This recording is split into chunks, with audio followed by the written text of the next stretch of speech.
mwenye kupenda nyumba yake atakaki hata mwenye kutupa liibwe yule la nyumba pana.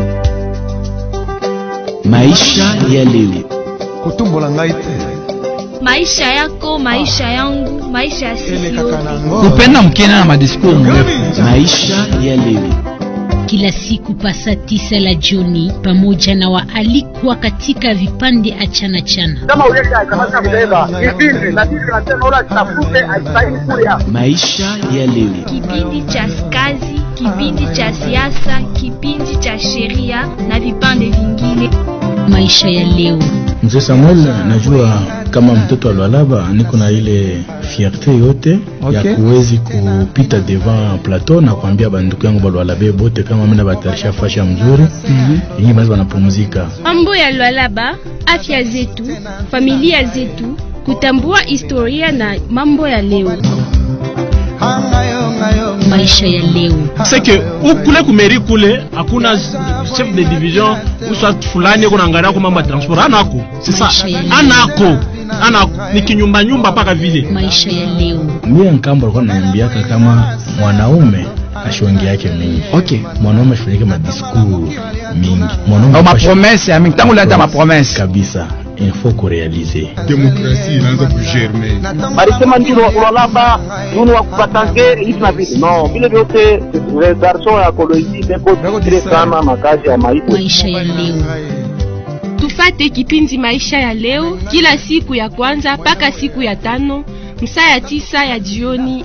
Afya zetu na bwana Samuel Lulu. Maisha ya leo. Candidature tu ya bwana Alexis Tamumamba. Pourquoi ba jeune comme coalition Cap pour le changement INC abakupenda kuona tete Alexis Tamumamba ule institution munene ya République démocratique du Congo. Maisha ya leo. Maisha ya leo.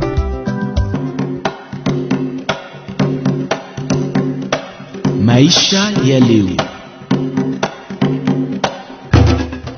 Magharbini njema ni nyote mnaokuwa mkifuata mtabeni 88.7. Magharbini njema kwa wapatrona kipindi maisha leo. Tunashukuru Mwenyezi Mungu muumbaji wa mbingu na nchi kutupatia pumzi ya uhai. Tuonane na nyinyi wasikilizaji wapenzi katika mtabeni 88.7. Sifa na shukrani mrudilie. Mapenzi yake yafanyike duniani kama mbinguni na ufalme wake uje. Tunashukuru Bwana Jean Katunga Mwamba kwa kutupermete tena tupite katika mitabeni ya Life Radio. Tunashukuru mama Eliane, papa Eli, tunashukuru maître Jean-Jacques Dur Digital, tunamlamukia katika kipindi kenu maisha leo, ba conseil kipindi maisha leo tunabalamukia. Na tunashukuru ba auditeur bale bote wanatufuata ndani ya République démocratique du Congo na nje ya République démocratique du Congo. Voilà. Ba invité tout détail tuko nabo mkipindi maisha leo, tubapatie heshima na tubakaribishe na honneur.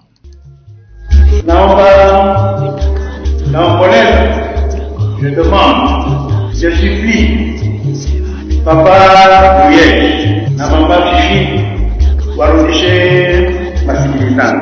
Mambo ya inchi. Tunatoka mkufete 60e anniversaire ya indépendance yetu.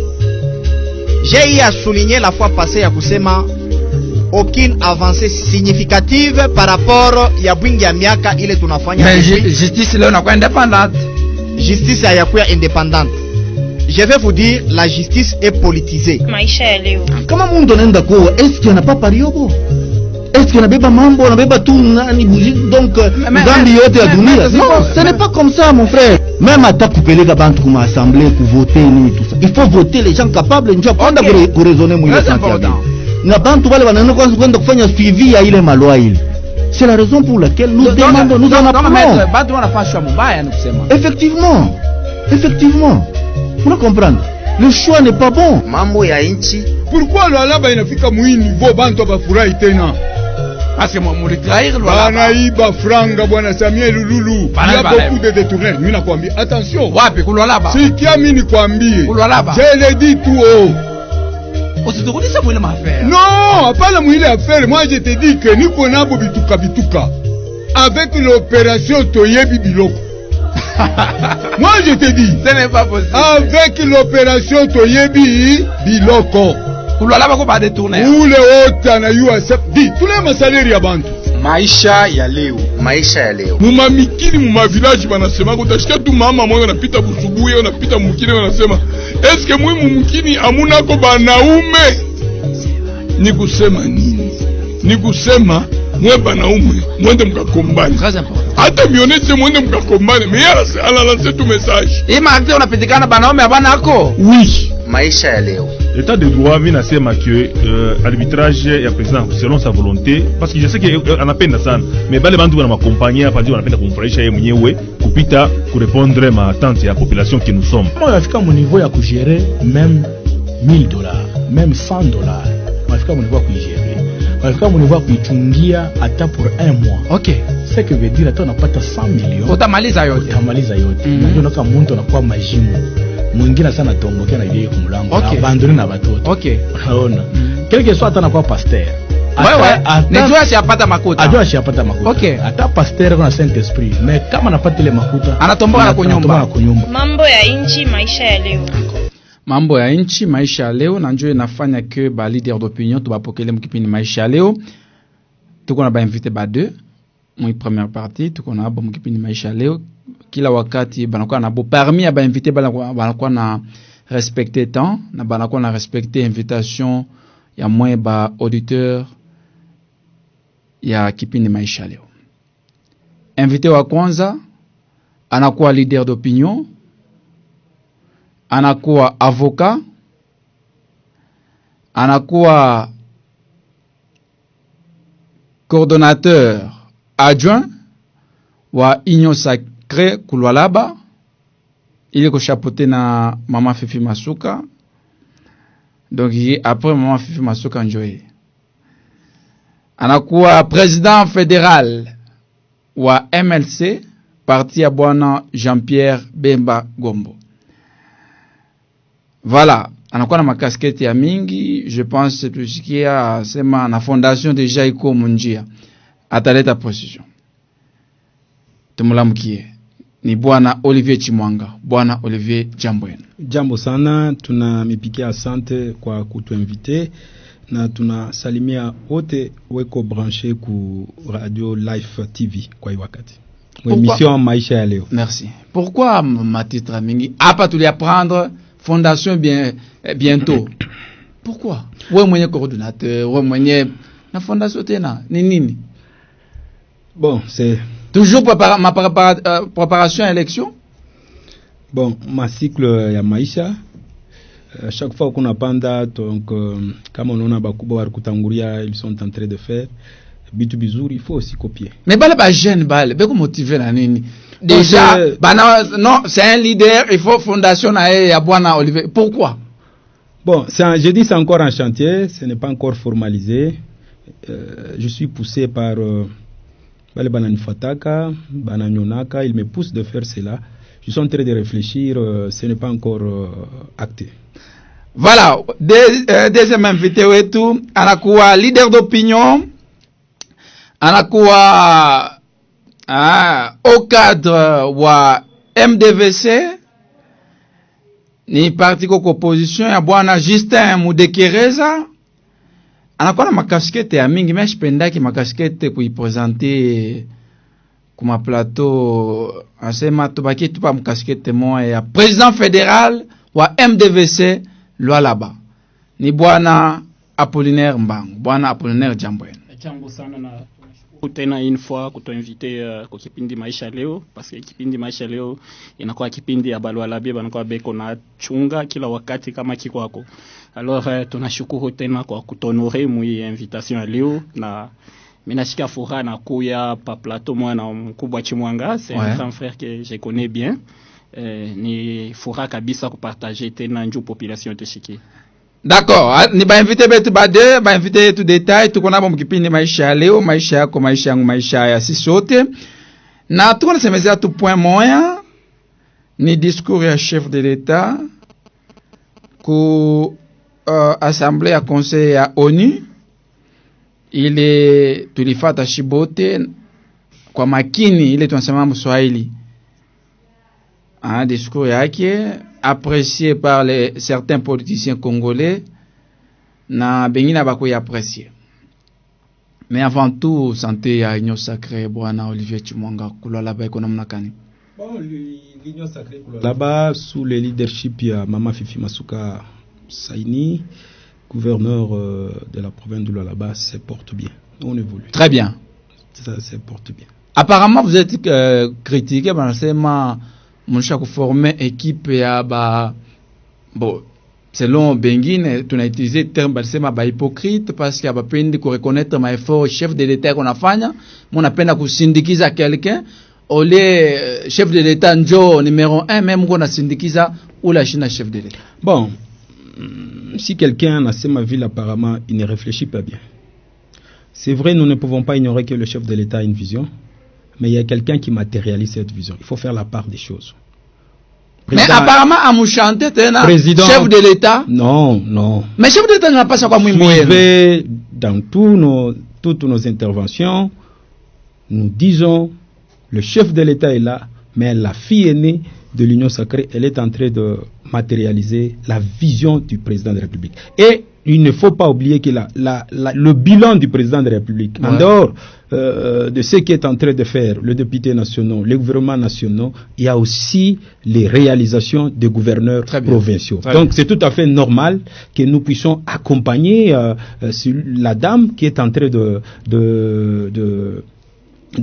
réaliser la vision du président de la République en province. Parce que n'oublions pas que je l'ai dit que il est très difficile de dire aujourd'hui, en tant qu'un homme politique qui réfléchit, tu soutiens Félix tout en critiquant Madame Fifi Masuka. C'est inconcevable, ça ne peut pas se concevoir. Soit tu t'étais, la moindre des choses, si tu aimes Félix Tshisekedi, tu n'as rien à dire ou tu ne vois pas, tais-toi.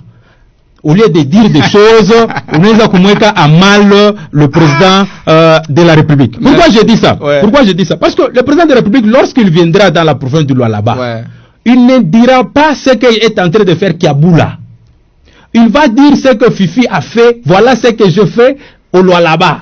Ah bon? Et c'est ce que le président de la République va dire. Voilà moi, président de la République, ce que j'ai fait au Lualaba et je sollicite votez-nous pour que nous continuions à chantier. Il ne viendra pas nous dire ce qu'est en train de faire Ngobila à Kinshasa. Il viendra nous dire ce que Maman Fifi a fait, c'est pour le chef de l'État. Maintenant, si toi aujourd'hui, tu soutiens Félix et que tu critiques ce que le président de la République est en train de faire en passant par le gouverneur, mon campagne t'en Bantouni. Ah bon? Tu seras opposant pendant la campagne. Et tu ne seras pas en bon terme avec le président de la République. C'est pourquoi je dis, j'interpelle à certaines personnes, c'est le temps de changer le langage. Et si tu n'as pas à dire, soit tu démissionnes mon parti politique à quoi qu'on a soutenir Félix, c'est la meilleure des choses, c'est la meilleure des positions en tant qu'homme politique. Est-ce que le chef de l'État a confiance dans l'équipe? Équipe et tout, c'est-à-dire quoi? Moi, je vais constituer une sacrée. Mais nous sommes là, nous sommes en train de travailler. Qui dit Kabound? Kabound. Plutôt Kabouya. Bon, vous savez, je l'ai suivi. Moi, je dis, ce qu'il a dit, je ne peux pas infirmer ou confirmer cela, mais je dis, c'est lui le secrétaire, il doit commencer par réaménager l'IDPS. Le premier problème, l'ennemi de l'Union Sacrée, le premier ennemi de l'Union Sacrée, c'est l'IDPS. Partout, vous voyez, allez à Lubumbashi, il y a 3 fédérations, allez à Kinshasa, Baming, même ici à Kolwezi, c'est le premier ennemi de l'Union Sacrée. Mais je ne suis pas là, mais comme il a dit, le premier ennemi, moi je lui dis ici, il est à ma face, il doit encadrer parti, il doit kutafuta mon parti, que mon unité. Aussi longtemps que l'unité ne sera pas dans l'IDPS, il a quoi une influence sur l'Union Sacrée. D'accord. On a compris. Ça, c'est un point capital que lui, peut-être, n'a pas mis dans sa tête. Tout à l'heure, prochainement, je suis disposé pour ça. Prochainement. Bon Apollinaire. Santé à MDVC. MDVC, il n'a quoi évolué bien. J'espère que tu n'as quoi. Pourquoi m'quoi agité? Tantôt, Moudekereza, quoi Amérique, tantôt, quoi Allemagne. Mouze Samuel, quel que soit le Mouchakula candidat pour l'élection présidentielle. Minjo takupatia ma directive yote ya système. Pourquoi m'quoi wewe utanipatia hayo? Mais réponds nifata, mimi nikwambie ile kuna politique ile inakuwa inachezeka pale. Premièrement, d'abord, avant de tamer les points, mina fait dire ma point moya kidoko, il est un peu déçu parce que l'autre fois, mina fait émission. Vous savez comment on a annoncé ma émission hier, bantu banako kabero na chunga avec attention. Pourquoi? Parce que kama oye, parce que minona ba honorable mingi mu province ya Lualaba mu ville ya Kolwezi, ba ministre banani banakuwa plus concentré comme chaîne ya Kinshasa qui ya province ya Lualaba. Comment ça? Oui, parce que j'ai suivi, ça fait 2 fois, 3 fois, tu as invité Banakimbia. Oui, hakuna ministre mwenyewe ule a disponibiliser temps njoo kwa kushikia préoccupation ya population. Ouais. Parce que kama mambo ya konivita même bale beko Kinshasa, mnabaonaka à chaque fois Patrick Moya ya kupita nabo ule una difficulté anakuwa anafanya point de presse mwana ba journaliste banakuya banamposer ma question na yeye ana répondre. Même Lualaba ile michezo haina mbo mnakuya donc beau pour beau ule beko na en contact peut-être ni ba supérieur ya bo bale beko Kinshasa mais tandis que mais njo peut-être vision ino sacré non c'est fait qu'on dit bon il faut que barricadrer parce que moi pas les mots banasema média inakuwa 4e pouvoir mais comment tu dis que respecter le 4e pouvoir inakuwa ni difficulté munene bana pasha ko reconnaître que kama bobe kuna nani bashunge paka moment ya élection njo bakuya se non mutushikie parce que si tupasha kwa hivi tuanze kufia kwa améliorer non bana pasha kwanza kushikia à travers ma micro mais kambe kuna kimbia na mambo yako même pas beau non il faut bon tu as besoin kama tuna invité ministre tuna invité on gérer il faut bakuye pale tubashiki ana sema haina mambo yangu mimi kukongole beko na gérer banani shibote na tunatoka tunabacha bo mu ville ya Kolwezi batabaita ministre bataita atakuwa na ile grade écoute mzee kama banakuya pale et kama mnabapata invitation soit banze kukonformer avant que atutakuya hapana usha kuikala mu émission telle autorité atakuya telle autorité atakuya mais ashikuyi mais muna ba charger à communication ma cabinet bien afa kashikani bale ba charger communication kaji yabo ni kubeba kama wewe una temps ile message yako kwa upeka c'est-à-dire beko na bebana mu famille yabo babibi yabo batoto yabo bana reager mu cabinet njoo ya kwekala kusoma na mambo yako ile ni mambo shi ba congolais beko na baita ile ma post ni njoo ya shi Mudekereza tantôt kwa Amérique tantôt kwa Allemagne. Monsieur Samuel, vous savez que politique mu Congo haina stable pourquoi par rapport ya bale banakwa bien à tout gérer. Alors communauté internationale tunaibebaka comme témoin ya ile mambo inakuwa inapitikana ndani ya pays. Je vous dis que s'il faut évoluer en politique vous concentrez seulement mu pays yetu tunakwaka na bantu ba moya kama banakuwa na pouvoir banajona au sommet ya biote donc na dictature inafia kukuya mule na intimidation yote binapasha kwa mule. Alors kama il faut ukuye un peu protégé il faut communauté internationale iko naangalia hicho pako donc kama hapana politique ya kabunde kwa pi shie ule makala no mais kama leo communauté internationale inakuchikia inakuanga ni protection munene parce que pays yetu je vous dis que bantu bengine banafia kuchafusha ile mo démocratie tunakuwa nayo pour beau donc ni système ya intimidation tuna banapenda paka tubaki mjalelo kwanza upika mikono kubayiya donc c'est ça même le congolais donc mnaenda maintenant à l'international pour non l'international est lei donc mambo yetu tunafanya inakuwa ni richo inakuwa unaangalia pourvu que leo maître Chimwanga shwa kunipeka ujise ça c'est au manquer chef de l'état tu vois c'est ça même ile tunakuwa tunaita communauté internationale parce que hii ma émission est enregistrée je vous dis qu'on peut parler ici demain on vous appelle non vous avez manqué au chef de l'état il faut faire alors il faut kwenda tout ça non ça c'est lei c'est juste lei pour dire que voilà analysez d'abord ce que j'ai dit. Il y a le mal, est-ce que Mir Chambula, est-ce que Mir Fanya, njo inakwaka nécessité ya relation na communauté internationale. Tunanja teme tu tuli annoncer tunasema ni kuanaliser sema discours à chef de l'État na tunanja na au cadre de réunion sacrée, mulifata chef de l'État devant la face du monde. On a prononcé discours na directement accusé Rwanda kama inakuwa d'habitude kama vile anakuwa nasema kila wakati na kuonesha communauté internationale d'impliquer par rapport à ile cas moi benye mko ku pouvoir impressionner na mko na analyse kani kupitia discours à chef de l'État maître Olivier Chimwanga. Bon, tout le fait à discours à président de la République impression personnelle iko ya mzuri le chef de l'État arisema ile population congolaise iko na vivre arisema réalité ya mambo quand bien même à chaque fois les Congolais le disent ba autorité banasemaka mais nous sentons que la communauté internationale iko inakalaka sa banashikia shabashikie. Je crois lui-même dans son discours il a dit kama la communauté internationale inabakia inerte et immobile. Très bien. Ashifuatilie mambo ya Congo, les Congolais bekona ile plein droit ya kusema, ils peuvent confirmer ya kusema ils sont complices. Et nous ne cessons de le dire que Rwanda c'est rien, mais c'est lui qui est derrière Rwanda. Tu as mwenye nguvu kushinda Congo. Tu vas comprendre. C'est pourquoi vous voyez à un certain moment le Rwanda est beaucoup plus protégé. Il n'y a jamais eu de sanctions. Communauté internationale, Koko Kimia. Vous avez vu guerre à Ukraine. C'est toute la communauté internationale à Balale. Mais pour le Congo, silence total. Silence total. Il y a la complicité même de la communauté internationale qui soutient le Rwanda. Rwanda n'a sous-traitance M23 pour déstabiliser non seulement M23, certaines rébellions qui ont eu à naître comme RDC, pour déstabiliser. Et le plan, c'est un secret de Polichinelle, c'est la balkanisation de la RDC. Donc, Kaboul était diviser Congo, c'est ça l'objectif de tout ce temps ici. Mais le président a dit, les Congolais resteront debout. Même un carré à Mukini à Boyende. Nous sommes là et nous serons debout pour pacifier l'Est de la RDC.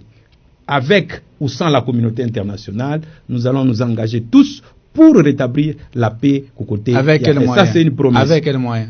Ça, c'est une promesse du président de la République. Les moyens sont en train d'être mobilisés. Vous voyez le budget Ikwempe Inapanda, et j'espère que le budget qui sera traité, on va mettre un grand pourcentage au côté armée pour que kukue équipement il y a notre armée, kukue ma réforme armée, réforme à renseignement, il y a service de renseignement et tout, pour équiper na motiver beaucoup plus l'armée, et là nous allons atteindre l'objectif avec le soutien de tous les hommes politiques de l'opposition ou de la société civile et autres religieux.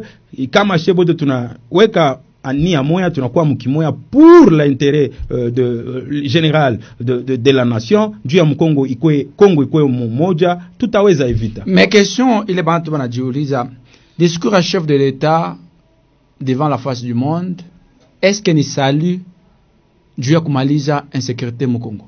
C'est pas un salut, c'est une façon de dénoncer. Seulement pour dénoncer? Non.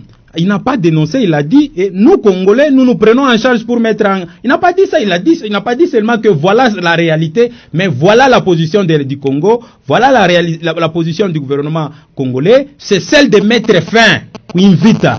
Nous allons mettre fin, Invita, avec ou sans la MONUSCO, ou sans avec ou la communauté internationale. Nous allons nous organiser nous-mêmes, nous prendre en charge nous-mêmes pour défendre l'intégrité de la RDC. C'est ce qu'il a insinué dans son discours. Ce n'est pas seulement dénoncé, mais il a bien dit que nous sommes là, nous n'allons pas laisser il est maté Vita Yendele. Donc nous sommes en train de nous préparer pour pacifier l'Est de la RDC. Est-ce que leo tunaweza kusema République démocratique du Congo comme conflit na Rwanda? Oui, République du il y a un conflit. Par rapport à ma image, on a circulé après discours. Non, on a ma image. Moi, je crois après le discours du président de la République, le discours du président rwandais, il y a eu la réunion qui a été organisée par le président français. Et si le président français, selon ce qui s'est dit, si le président français a pris l'initiative d'organiser cette réunion, c'est parce que c'est lui qui est le président du Conseil de sécurité. Et dans le discours du président de la République, le président a dit que je demande au président du Conseil de sécurité de publier le récent rapport des experts. Parfois, rapport Moïvi, jusque-là, ce n'est pas encore publié parmi les membres. Je crois que c'est à ce niveau-là que Macron a été interpellé. Il a réuni pour tenter de voir de pistes de solutions. Négociation ou pas? Mais jusqu'alors, le président de la République ne cesse de dire qu'on n'a jamais fermé la porte sur le plan diplomatique. On va avec le deux, le plan militaire et le plan diplomatique. ile taripa inatetusaidia paka nchi. Question Kama sur le plan diplomatique hakuna solution, l'armée va continuer pour conquérir na récupérer tous les territoires qui sont sous l'emprise il y a M23. Donc nous allons avec les deux options, c'est la diplomatie aussi l'option militaire. Question à mwisho na yetu tutampatia na 5 minutes. Voilà. Est-ce que le discours à chef de l'État ni connaîcha faiblesse de la République démocratique du Congo devant la face du monde? Non, non, ce n'est pas une faiblesse. Ce n'est pas une faiblesse. Ce n'est pas dire que nous sommes faibles. Nous, les chefs de l'État, y a rappelé les accords internationaux que tous les pays membres de l'Union sacrée, je m'excuse, tous les pays membres de l'ONU ont déjà souscrit. C'est juste un rappel qu'il y a certains pays qui ne respectent pas les accords internationaux qui ont pour objectif de garantir la paix et la sécurité internationale. C'est à partir de cet objectif qu'est née l'ONU. Maintenant, si cette mission-là n'est pas remplie, c'est un problème. Il faut aussi sanctionner ceux-là qui violent le traité ou les accords internationaux. Comme on a battu à ça sera un danger. C'est ça le rôle parmi ma discours où le président de la République a interpellé la communauté internationale. Si vous laissez faire, mutashinda kunani kwa atteindre l'objectif ya création à ONU et l'ONU n'aura pas la raison d'être. Parce que à chaque fois il y a un problème, lorsqu'on a signé le traité, c'est pour que cette communauté-là ait attelé pour donner la solution. Maintenant, kama kuna kwa immobilisme, kuna kwa ça semblant, moevi qui frise la complicité, qui frise le soutien, là ce n'est pas bon pour un pays membre de l'ONU comme le nôtre qui est la RDC. D'accord. Bwana Apollinaire Mbangu na wewe ulifata discours à chef de l'État, na wewe même minute tunakupatia impression yako na avant tukuulize ma question ingine. Bon, ni regret munene parce que vous savez monsieur Félix Palaringaka pa pouvoir. Première des choses, mon campagne ya kaanza kusema ya kwanza ni guerre ya Est ndio kwa ina mpreoccuper mkampanye yake. Arsema kama kuingia une fois pa pouvoir na bazi yangu biote tutahamishia ngambo ya Est ndio kusema bandu wetu banakufa sana.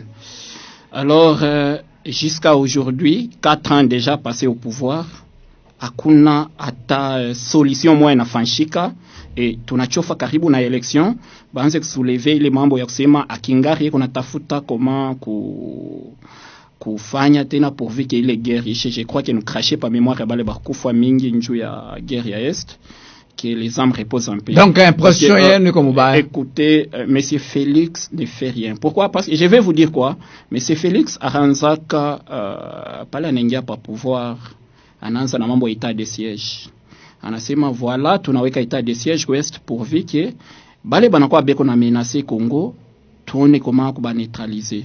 Mais njo bintu binaanza kujampire davantage.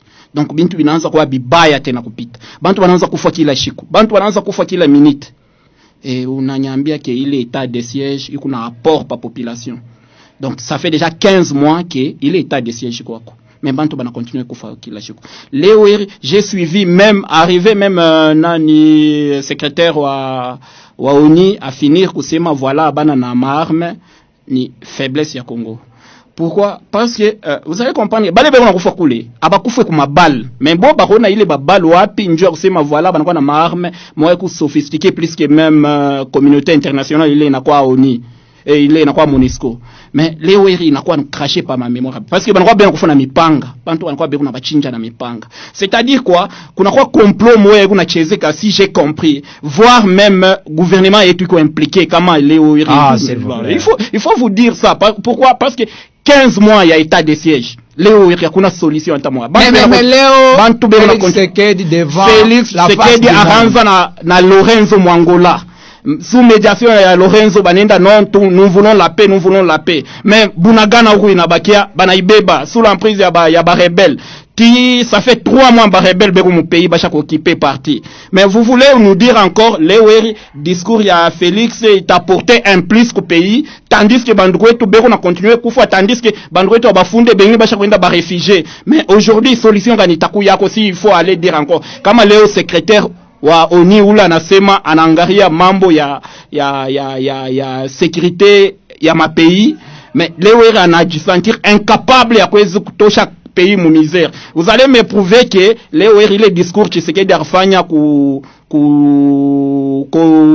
conseil national kule inakuya nécessaire ou bien itaporter un plus, tandis que mon pays, je vous dis que mon pays ni volonté ya ba autorité njwa inako. Pourquoi? Parce que leo eri un soldat ule kunaenda ku front banampatia 350 000.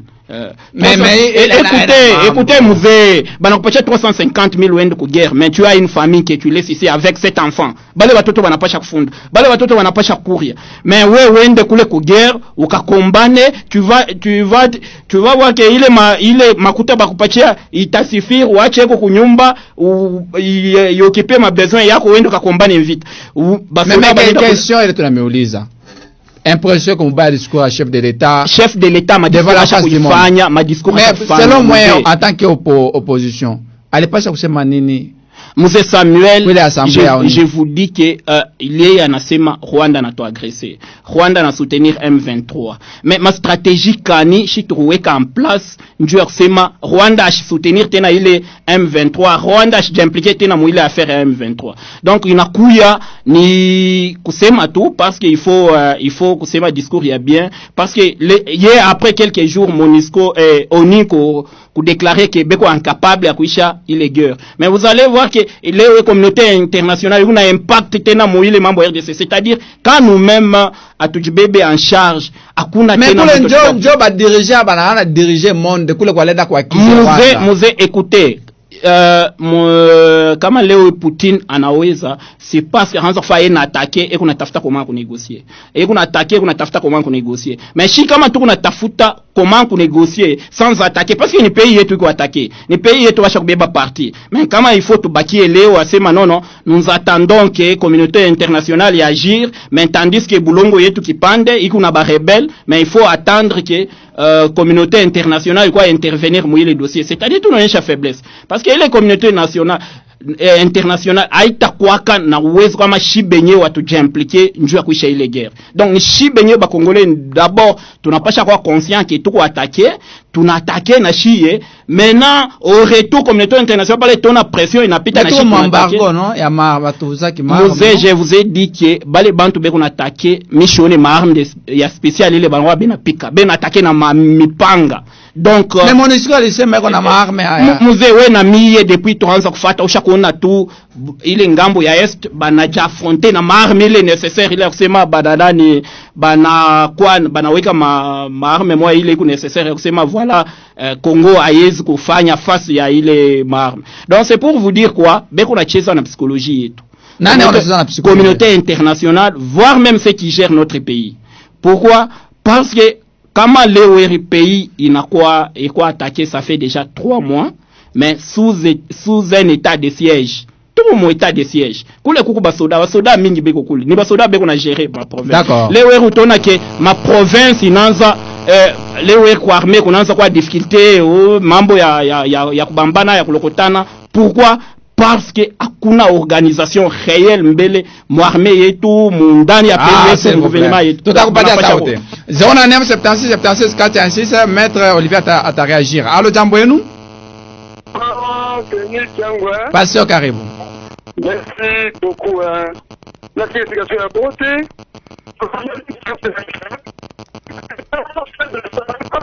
Est-ce que pasteur unaweza kujidéplacer pale kuna tuita tukufate mzuri?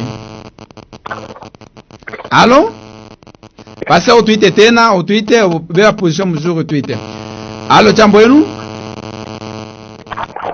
Allo. Jambo yenu? Jambo sana papa. Karibu. Voilà, 09767646 tube mtu mmoja tumpatie maître à réagir par rapport ya sujet yetu. Allo jambo yenu? Allo jambo yenu? Allo jambo yenu? Jambo mzee. Jambo sana. Ba changer position apparemment réseau compliqué, karibu vite vite. Ni papa David, nisho kama unanifuata. Tunakufuata bien. Ça va, merci. Mimi nalamkia ba invité kwa pale. Merci. Pour le peuple congolais, ça me fait l'homme.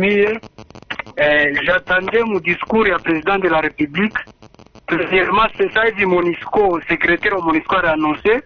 Blaise Yake, j'attendais président de la République a dit communauté internationale que tunapenda retrait sans condition ya MONUSCO parce que inaonesha malimiti yao. Iko pale ni nini? Kama vile Monsieur Apollinaire anasema communauté kunacheza ndio na psychologie beko naangalia reaction yetu tutareagir. Kama tuna reagir mu condition moja inapopachana boka inquiétude na ba faire réfléchir sana. Utaona ke bataretire bale ba M23 bana rikokota mbele banaanza kungana position. Na kama tunabakiria mpaka mkusema boba tusoutenir, hakuna kile batafanya. Communauté internationale MONUSCO ni parmi ma force manani. Tunaweza kusema ma force ya communauté internationale. Mais kama yeye moja anafika mu niveau kusema vile. Donc bon benye na president français chakuyo ke MONUSCO anashinda. Merci. President wa États-Unis chakuyo ke MONUSCO anashinda. Merci. Hakuna kile banaweza kufanya autrement.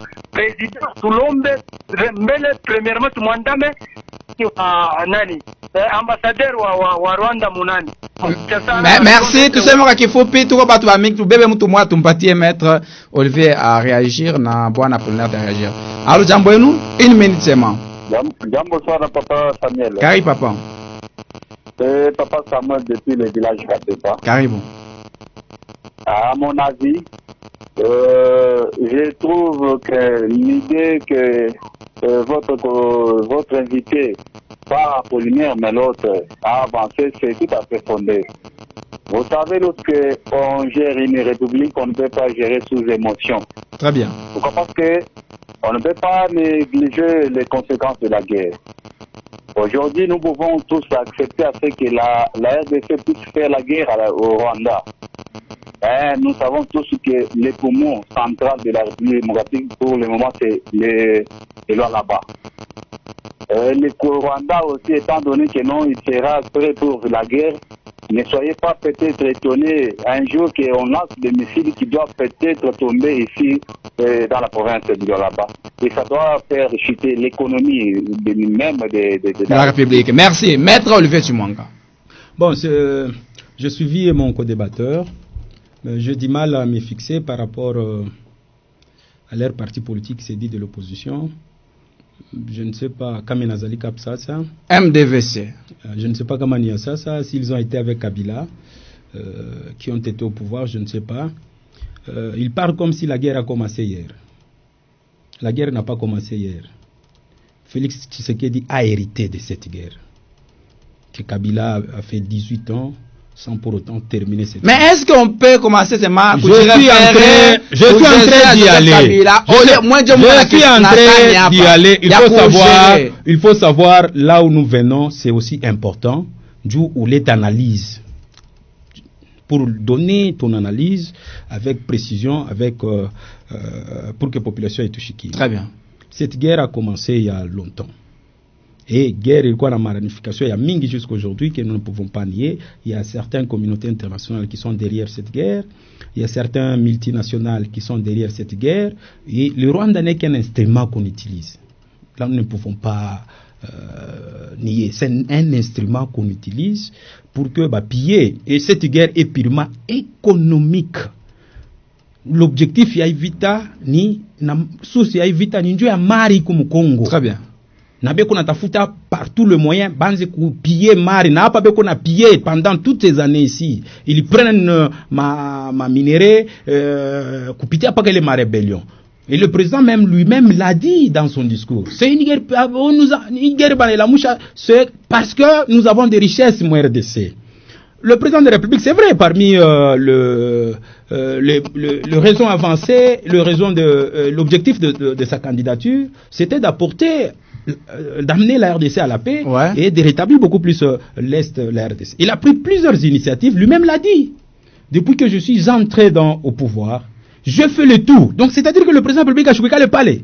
Nous avons vu, il a fait les tournées parmi le pays du voisin. Mais il a tendre main que nous devons nous réconcilier pour que Tutumike Momoja, s'il y a des accords, il y a ma minéré, que ces accords-là soient signés avec comme objectif gagnant-gagnant. Donc, on a gagné, on a gagné Congolais. Et pour que Twende, Félix a fait tout, par tous les moyens. Et malheureusement, parmi nos voisins, il y a certains qui ont manifesté par l'hypocrisie, parce que entêtés par certains multinationales, entêtés par certaines communautés internationales, parce que l'option légale à tout donner à comme on est en train de le faire.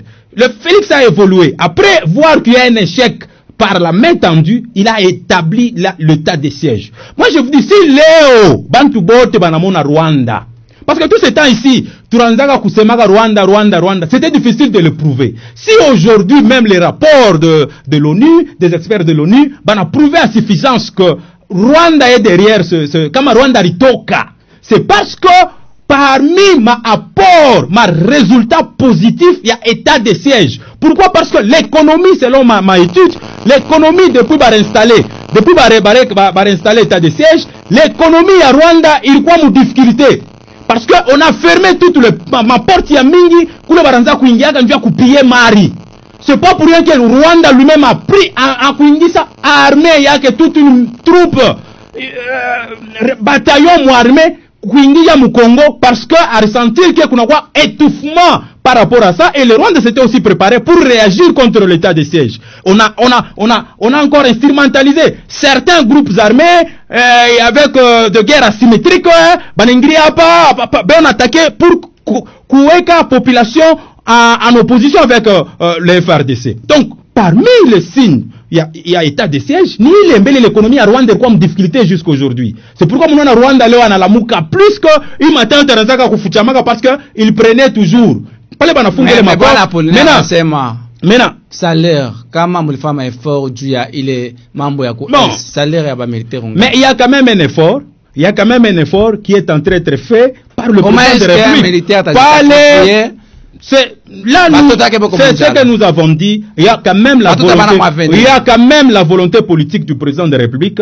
Là où Palaripata salaire jusqu'aujourd'hui, il y a une grande avancée. Palaripata, il y a quand même, je crois même si je crois il y aura encore Kamwa réaménagement, il y a salaire, non pas seulement à bas militaires, aussi les fonctionnaires de l'État. Donc il y a la volonté politique du président de la République, c'est d'amener ces populations à beauté, pour qu'à moi répartition, il y a ma richesse et tout, équitable. C'est ça l'objectif. Est-ce qu'après les discours, tu as un changement, tu as récupéré Bunagana? C'est ça l'idéal. Si la diplomatie ne répond pas positivement, l'armée va récupérer Bunagana. Allô, jambo yenu? Allô, jambo yenu papa Samelulu. Jambo sana, ni papa nani karibu? Ni papa mchaila huko Lulu. Karibu. Bila shaka kusema ile mwenzetu ule unasema, unaona njoo maerreur. Parce que ile atasema leo vita ile njoo inherité idani president de la République a hérité. Njoo projet ile alisemaka mu campagne yake kusema une fois mwenye nikabla pouvoir niko na tata ile guerre. Leo il a sema ni kitu alihérité alikuwa déjà na stratégie parce que bon opposition ça fait grand 7 ans. Aliua stratégie yote la pesa na guerre. Alors sasa tuexpliquer ile. Bon quand même bayua ile échec. Bafanye nguvu bamsaidie president yarudie basiche kufanya sama concurrence bali kokote ekale na baomologue yake ba opposition badini batafute namna tuishi ni Kongo kiasi bote. Merci. Na complexe bali c'est une guerre. Merci. 097 76 76 416 097 76 76 416 tumpokea bwana Apollinaire Mbang wa MDVC na bwana Olivier Chimwanga wa MLC. Allô, jambo yenu? Jambo sana papa Samuel. Je suis Patrick Ovila. Kaya papa Patrick. Nasema hivi, monsieur Ulifabaki kutambulie pule. Esheki qui kolonekana. Depuis Kabila alitoka pa pouvoir, miliona soda kutura na kufa. Unaweza kuza tenia kuza ndio mshike nayo. Bile la kaza bafudai. Chakufanyika, yaka wezele vita ya kule. Ile grand cha adiache cha kushinda.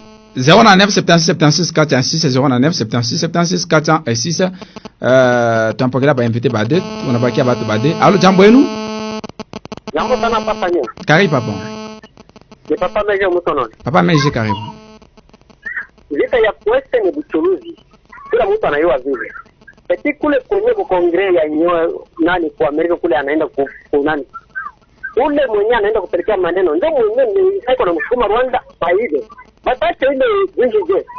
Bata trouver solution namna gani? Ndio kule bako naiba. Sasa ba trouver solution. Siwezi kutapata mkommerce yao. Wale ni imperialiste. Vita ya kwetu kuisha ni kutomana hayo paka vita. Vous pouvez pas aujourd'hui ndio anakuwa kukuatake. Ni wao unaenda kuita wafanya sema usiwe mnyangariji. Utachimba vita je? C'est pas fait. D'accord. Tube mtu moya tumpatie bwana Apollinaire na a réagir. Allô, jambo yenu? Allô, monsieur Samuel Loulou, bonjour. Bonjour, merci. C'est monsieur Fabrice, hein? Papa Fabrice Caribou. Ok, mi pendo réagir par rapport à ma déclaration à président Tshisekedi pour tribune des Nations Unies. Ouais. Vous savez, on a vu le prédécesseur, on a déjà Roussema. Mon Roussema, il est maman, mon déclaré qu'il y a Rwanda de Kombanisha. Au moins qu'il est ma pays, mon j'ai adressé coulé, on je venir à me soutenir Rwanda, on va me financer. Vous pensez qu'il y aura quelle piste de solution par rapport à ça? D'accord. Il faut qu'on ça. Oui, parce qu'il faut qu'on ça veut dire qu'on a la cohérence. Il faut un pays s'attaquer. Vous aussi vous ripostez et après il y aura une négociation. D'accord. D'accord. Bon Apollinaire Caribou. Il est regret munene mina kwa na ko pouvoir iko en place parce que référence yote kama leo kuna kwa échec, c'est parce que baba va référer au pouvoir ya Kabila. Banakuya Kabila ashikwanze kuripa bien na shia tutaripa bien. Njoo unaona. Ashikwanze kuleta bya kure na shia tutaleta bya kure. Njoo unaona leo kama bale be kuna pouvoir union sacrée inashinda ni parce que olie ba bébé pale Kabila rachia bapande mais bananza kufia kushuka tena pale Kabila rachia. C'est pas ça avec l'armée. Il y a une avancée à salaire. Salaire ya ba militaire inapanda ishuke. Leo salaire ya ba militaire anasema inapanda. Par rapport à pale Kabila rachia. Oui, mais mfuko ya bunga mwa Kabila tuanza yuza 16,000, 12,000. Mais mwa Tshisekedi tunayuza 25,000. Dollar ikuya mu 90,000 mais leo tuna échanger mu 200,000 mais uniambia sema parce que mtu anaanza kupokea $150 mtaa ya Kabila ile kwa 150,000 mais huyu wa Tshisekedi anapokea $150 équivaut à 300,000 utanyambia sasa inapanda. Donc il faut d'abord kuanalyser makuta ile tunapokea hapa na coût de vie kwa hapa dollar leo inaanza kufika ma 2100. Hein? Vous allez me dire que non, on a pour améliorer salaire ya ba donc auparavant Léo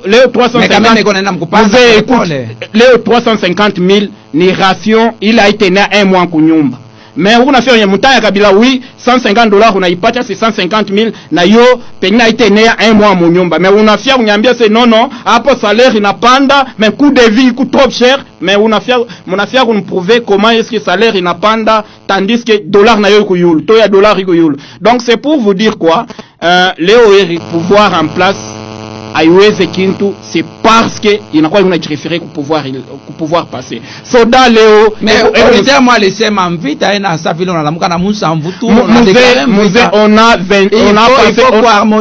passé turmuitaka Monisco mu République Démocratique du Congo kwa njoo ya ile invita est ndio pale akuyaka umwaru kama bagage yake mkongo ça fait 22 ans inapita ile guerre na leo eri kwako même discours ya monsieur Félix Tshisekedi mtanya ya campagne arsema kama beba pouvoir premièrement il faut kuisha ile guerre ya est nina tafuta ma stratégie yote en place c'est-à-dire banasema afanya anafa 37 ans opposition c'est-à-dire ile guerre ya est basha kujua ma stratégie yote ile barezi kuweka en place kama barbeba pouvoir mais leo eri kama banaingia na pouvoir banashinda par où toucher c'est parce que banakuya beko na référer au pouvoir passer banakuya beko na tafuta ma raison quand il a avancé parce que aujourd'hui je vous dis que union sacrée ni échec. Ah s'il vous plaît. Oui parce que même aujourd'hui mon co-débatteur HS nous prouvait que texte Kani il est bien quoi bana accompagner na philosophie à union sacrée akuna.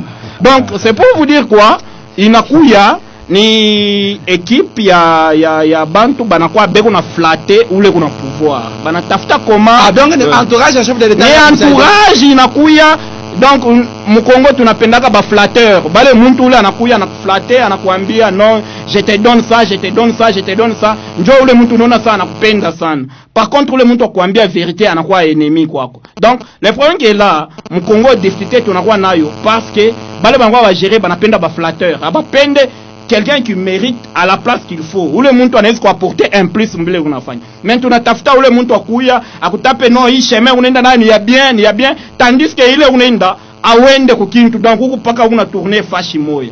Donc awende mbalabala mais kufashi moya mais unabakia aone wapi utaenda huko unatafuta paka. Mais hapa il faut nini pour que Monsieur Tshisekedi akwasha kuitidia ma stratégie yote ça fait 4 ans et qu'on a négocié.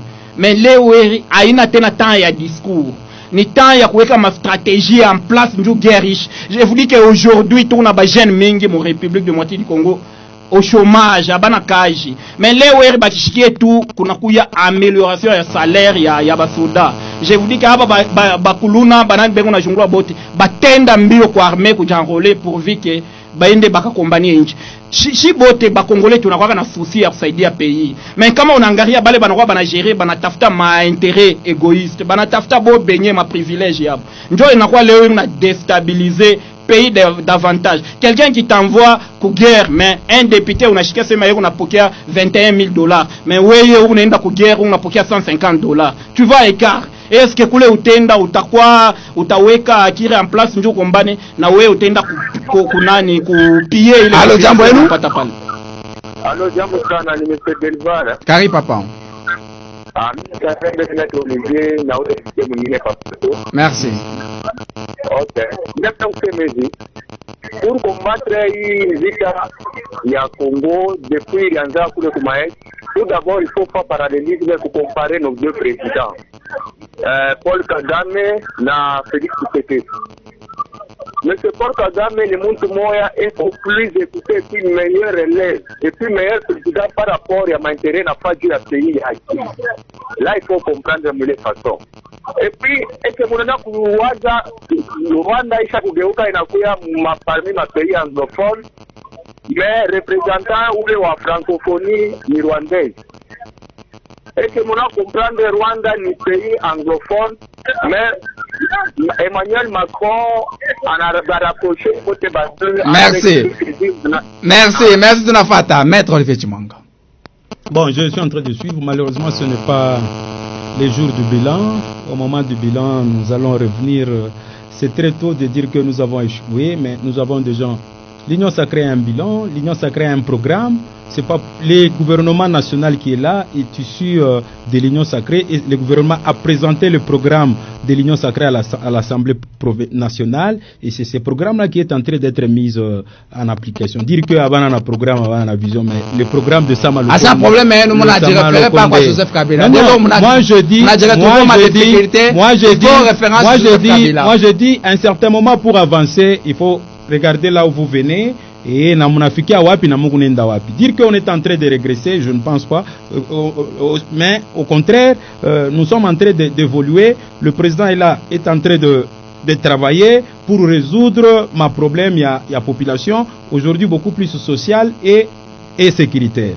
Donc toutes les démarches que le président de la République est en train de mener, c'est pour amener la paix en RDC. Donc sûrement nous aurons la paix, sûrement ma territoire yote qu'on a à M23, les autres seront récupérés parce que c'est une partie de la RDC à tout et à tiers quoi qui que ce soit. Au moins que le président vienne nous dire aujourd'hui que Tunayacha, non, et cela n'est pas le cas, lui-même il a dit dans son discours que à tout acha à ta portion moins à ta 1 centimètre quoi qui que ce soit. Bwana Apollinaire anasema hapa ina mambo ma discours, il faut ma action. Bon, vous savez kule ku tribune ya ONU baripita, c'est quelque chose qui est prévu dans la charte.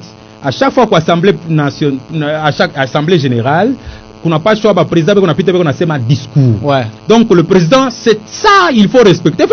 Mais selon le discours accompagné dans ma action. Oui, les actions sont là. Par exemple, les actions sont là. Mais l'armée est en train l'armée est là. L'armée est en train de foncer et l'armée est en train de planifier pour récupérer Bunagana. En aucun jour, aucune autorité n'a dit que tu n'as Bunagana.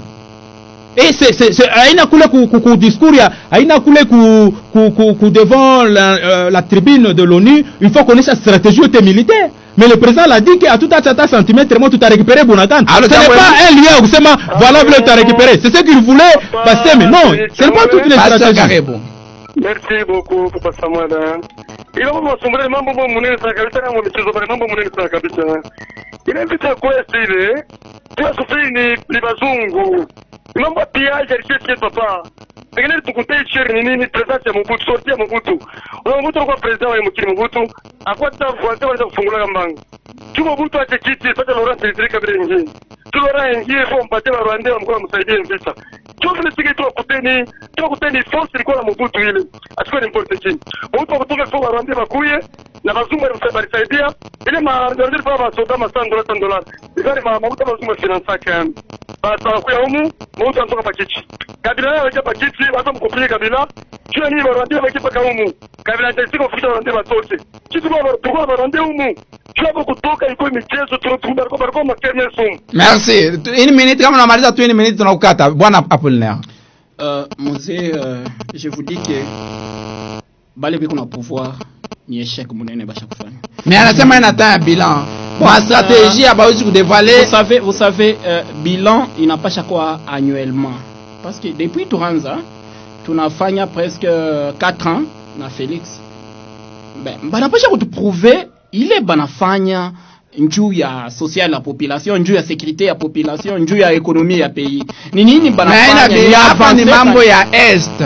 Muze écouter, muna gérer ko récupérer Bunagana. Turushikia mambo ya kusema budget inapanda. Budget baranza kuitaya kupanda depuis entrée ya Tshisekedi. Je vous dis que année ya kwanza Tshisekedi bilan inapandaka, ya pire inapanda, ya tatu inapanda. Mais kuna impact kani mu population, il y a un impact sur la sécurité, il y a un impact sur la population. Donc, j'ai ma question ya kujou. Parce qu'il y a léo que tu prouves que non, nani budget n'a pas nda. Budget ni ma chiffre be kuna taille. Mais il est ma chiffre ba na taille, il y a un impact kani mu sécurité yetu ya pays. Il y a un impact kani mu 3 mois Bunagana iku mu mikono ya ba rebelle. 3 mois. Akuna bon il est temps pays yetu ngambo yetu ku état de siège. Mais parti ingine yuko mumikono ba rebelle. Vous allez me prouver que non, kuna kwa ma stratégie ile beko nafanya, beko na étudier, njoo ya kusema ba Mais hapa il faut kufanya nini? Je vous dis qu'il fallait kupita kwa action. Il est état de siège barueka kule, c'est-à-dire barikia sema tuku muinvita, tuku mubukonzi, njoo maana ya état de siège ile barueka kule. Kama ikuaka sema bachunge négociation, atupashe kuya mu état de siège. Barpasha kwanza négocier en entendant, njoo kusema. Mais pale barueka état de siège, c'est-à-dire barikia sema tunakuya na parti moja iko attaquer. Ile parti de sécurité. Allô, papa, monsieur le libérateur. Karibu. Le peuple se libère, papa. C'est ma distraction, ben tu fanisha ma discours. Peuple mwenye ndio na liberaka. Le peuple est là, c'est le président de mobiliser le peuple, c'est tout. Comment le peuple a voyagé sana et on a été là à l'extérieur, il y a pays sana, comme Congo. Vous voyez tout ma étude bien, depuis 2019 jusqu'à aujourd'hui. Félix est à l'extérieur sana, vous dites au Congo. Normalement, il ne passe pas dans la poche. Moi, on a fait la cage. Vous voyagez, donc ça fait ça. Moi, je crois que Moussaïdi va devenir mon union sacré. Courage pour le papa pour que aïe les mères. Aïe, nini kwapi. Il y a on appelle à Poitiers. Boulanga na yo, il est tout ça, mais. Et il mérite déjà. Bwana Olivier Chimwanga. Merci beaucoup. Bon, c'est une suggestion qu'il apporte, mais je vous dis que nous sommes en train de travailler. L'option qui a été prise, c'est l'option diplomatique et l'option militaire. Donc, aucun territoire ne sera laissé entre les mains de qui que ce soit et nous allons récupérer et pacifier l'Est. C'est ça l'objectif, c'est ça même la vision du président de la République et il est en train de s'atteler par tous les moyens, sur le plan diplomatique, sur le plan militaire. Hakuna kitu kile tutacha. Dieu les populations n'a pas chaque dire assuré et nous devons soutenir le président de la République Moïse Sens et nous appelons une mobilisation populaire à toute ça c'est une question d'intérêt général, c'est une question qui touche beaucoup l'âme, la RDC qui est touchée. Donc à ce niveau-là, nous devons éviter de dire que moi je suis de l'opposition, nous devons éviter de dire que tel a fait, mais nous devons tous nous unir comme un seul homme pour défendre notre pays qui est la RDC, qui est mise en péril. Donc c'est la RDC, c'est notre vie qui est mise en danger et nous devons tous nous consolider comme un seul homme derrière le président de la République pour qu'il y ait la paix en RDC. Mais kama ulikuwa kwa opposition leo Bunagana kwa mikono ya barebelle ulipasha kusema nini? Bon, c'est d'encourager les militaires de récupérer et de dire aux autorités de faire le tout que Bunagana soit récupéré. C'est ça le devoir en tant qu'autorité au pouvoir. On ne doit pas laisser un centimètre entre les mains de qui que ce soit. Na kusema muna espérer que budget ya hii bata voter après. Ce n'est pas espérer à ce budget. Nous disons que ma stratégie militaire, on ne peut pas le dire en public, et ce n'était pas le lieu devant la tribune de l'ONU que le président de la République pouvait dire comment nous allons mettre en danger, en difficulté le Rwanda, comment est-ce que nous allons récupérer tel. Là, c'est une stratégie purement militaire, mais c'est que nous pouvons rassurer la population que nous avons un chef de l'État qui a les soucis pour qu'il y ait la paix et la sécurité RDC, et il y travaille pour ça, et tout son gouvernement et toute la population doit aller dans ce sens-là, et nous aurons sûrement la paix. Bwana Apollinaire, une minute par rapport à discours chef d'État. Je vous dis que M. Tshisekedi a Chakushinda, parce que il nous reste quelques mois, une année et quelques mois en à l'élection. Une année, c'est beaucoup. Je vous dis que moins d'une année. S'il vous plaît. Mais je vous dis que M. Tshisekedi n'a rien apporté à la population. Population inajua que M. Tshisekedi, parce que même ceux-là qui sont à l'Union Sakebeko conscients que M. Tshisekedi a Chakushinda. M. Tshisekedi. Mais piste la solution par rapport à Bunagana qui récupérer, il faut que vous M. Tshisekedi doit passer à l'action. Njoo kwa mamo yake pala ningia pa pouvoir anasema miye kije ya ba militaire itakuya kule kuquest miye tafanya mais 15 mois état de siège kukule 3 mois Bunagana yuko meya ba rebelle anapasha ku améliorer conditions de vie ya basoda wanapasha kuwa sécuriser, basoda banapasha kuya na biote possible, donc banapasha kubafuni makuta iku kidogo parce que bena ipartager bale beko en costume et en cravate ndio banakuwa bena partager makuta, mais tunapasha kupeleka mamoyen yote nécessaire hatosha majipe ya mapelisada na babacha ba député, mais arpacha ngapi basoda arfanya nini ku basoda. Donc c'est pour vous dire quoi, il est en train de alors que basoda anakuwa una vise ile mamoyen yote kama basema bapache tu ka ba améliorer quoi bapacha ta basoda ma prime pasha kwa yangapi abakapasha kupata ta $1000 ya prime message kwa population par rapport à Bunagana. Monsieur Tshisekedi anapasha kupita kwa action parce que trop c'est trop. Monesco a chaque déclaré que eko incapable partant ya maarme ile eko na ba rebelle. Alors si atone ile maarme mais tunaona mipanga ile beko na chinja nayo banapasha kupita kwa action kama ni Rwanda kama ni communauté internationale inakuwa sa mzee chunga niishe inakuya saa vile iranza kusoma Ukraine vers ici même kwa kumkongo pale banaona pression inapita ya Russie bakimbia kule kumkongo ya Ukraine yeye huyo anabakia chantier mema na Rwanda. Kama leo tunaweka pression pa Rwanda, communauté internationale itatosha mkono, na ikitoshe mkono Rwanda njoo atasibiri ile conséquences. Voilà, tunameshukuru kwa honorer invitation. Haita pour la dernière fois. Merci beaucoup. Bwana Olivier na moto tunameshukuru vraiment. Merci pour l'invitation. Haita kwa la dernière fois. Nous sommes là pour échanger avec la population de la base. Voilà, balikuwa ba leader betu bade mukipindi maisha leo bwana Olivier Chimwanga, maître au cadre wa Union Sacrée, coordonnateur adjoint, na bwana Apollinaire Mbanga anakuwa président fédéral wa MDFC, parti ya opposition République démocratique du Congo. Bourdane tu ba libérer katika kipindi maisha leo pokele ba invité bengine. Bourdane zo katika kipindi kenu maisha leo, maisha yako maisha yangu maisha sisi sote. Kabla kupokelea invité mwingine, Bourdani iko napita en même temps appel mbiri appel tatu kujua nini wapitikana. Pengine wanasema mvula ya jana ilileta madega mumukini, pengine wanasema mambo ya makanivo marute yote ilikuwa na mai, je ne sais pas. Mutapatie ma précision 09 76 76 406 09 76 76 406. Allo, jambo yenu? Allo, papa Denis Tiangana pata bati Reverend karibu. Mvule jana kote ya Misamba. Kule Misamba kule kule masomo noro Chimboshi. Ouais. Kule Misamba nego skule. Marata abantu mimi ilitoka mvula jana ilitoka. Kote ma cinquantenaire kule. Kwa matega mingi mvula jana. Tikia hapa mimi nasema tu ni buchungu kwa ministre wa infra. Na environnement Hivyo banasema tu apele buchungu. Kama matrafe farika minaona baselele kwa matrache zaidi hata pale pase Kongo matrache ba baselele pale yetu kama mkasulo kufelisha kasulo ba hii parti ya ni Mobutu baselele pale pale tubona bila pale chini pale baba na pale baselele pale trache de Rosino itakuwa catastrophe soko tuka afanye interesa kabisa kwa sababu ba mingi merci beaucoup ministre extra ministre pa Lupundu pa Lupundu la erosion parita usubuhi barabara teteka ni boka pa Lupundu pa erosion ile erosion itafanya scandal manyumba itaanguka abantu avenue ingine hapa Afrika mwenye avenue Deoda Scotty ministre wetu c'est d'état pour d'abord le peuple chef de l'état manyumba itaanguka merci beaucoup merci 09 76 76 416 09 76 76 416 kabla kupokea invité mwingine. Alo, jambo yenu? Jambo sana papa, jambo yenu na wewe. Jambo sana, ni papa na ni karibu. Papa Jean-Pierre, mimi tafuta nisome kwa Ndio. Hii kipindi kile unatusaidia sana. Mwanzo kutuangalia kuna mambo ya majansi. Majansi inaanza tucomplicate shi.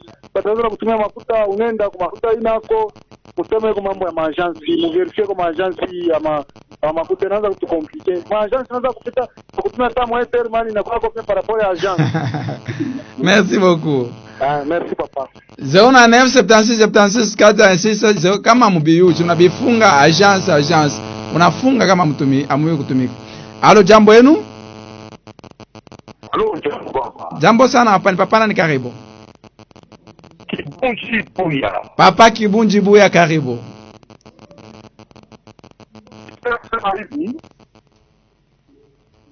Karibu papa Kibunji Buya. Nasema hivi. L'État tusaidie kupush mtoto wangu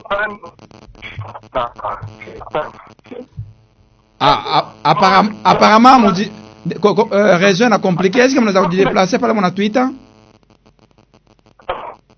Papa Kibunji Buya Twitter tena apparemment pale penye na Twitter pana réseau mzuri 09 76 76 416. Alo, jambo yenu? Alo, jambo yenu? Alo, jambo yenu? Jambo sana. Ni papa na ni karibu. Papa Chansa Kumangamanga. Notable karibu. Uko habari tu salama? Mvula kule ilifika au bien kufika? Salama tu sana. Merci. Tunaona tupaka leo kuna kwa bantu banakuwa kuandika manjina manani manani pa nyumba. Anaanza kutengenezea kwa barabara. Okay. Ya felicite sana tunaona kama tunatengenezea kwa barabara. Atabeba 50-50. Achaki ya barabara 50-50 c'est ça mètre. Très bien. Asikia pratan. Siku nyingine na mwe mtembelee. Ndio. Kipindi maisha ya leo tutembelee Watakumangamanga. D'accord. Merci. Kama kipindi maisha leo kinapata deja ka mobilité kake deja tuanza kutembea deja. Kale tulikuwa nako zamani ndio kalikuwa shakufa. Mais hapa tunaona mapromesse kwa ya mingi ba kusaidia emission maisha leo pale basi wanasema emission maisha leo au service ya population tutaisaidia. Donc tunaomba bengine basaidia kama tunakuwa na kalika mobilité tutafika presque ma territoire yote na tutayua nini kunapitikana ma territoire yetu. Alo, jambo yenu? Papa Samuel. Jambo sana hapa. Karibu, ni papa nani karibu? Papa Eric Kulupundu papa. Papa Eric Kulupundu karibu.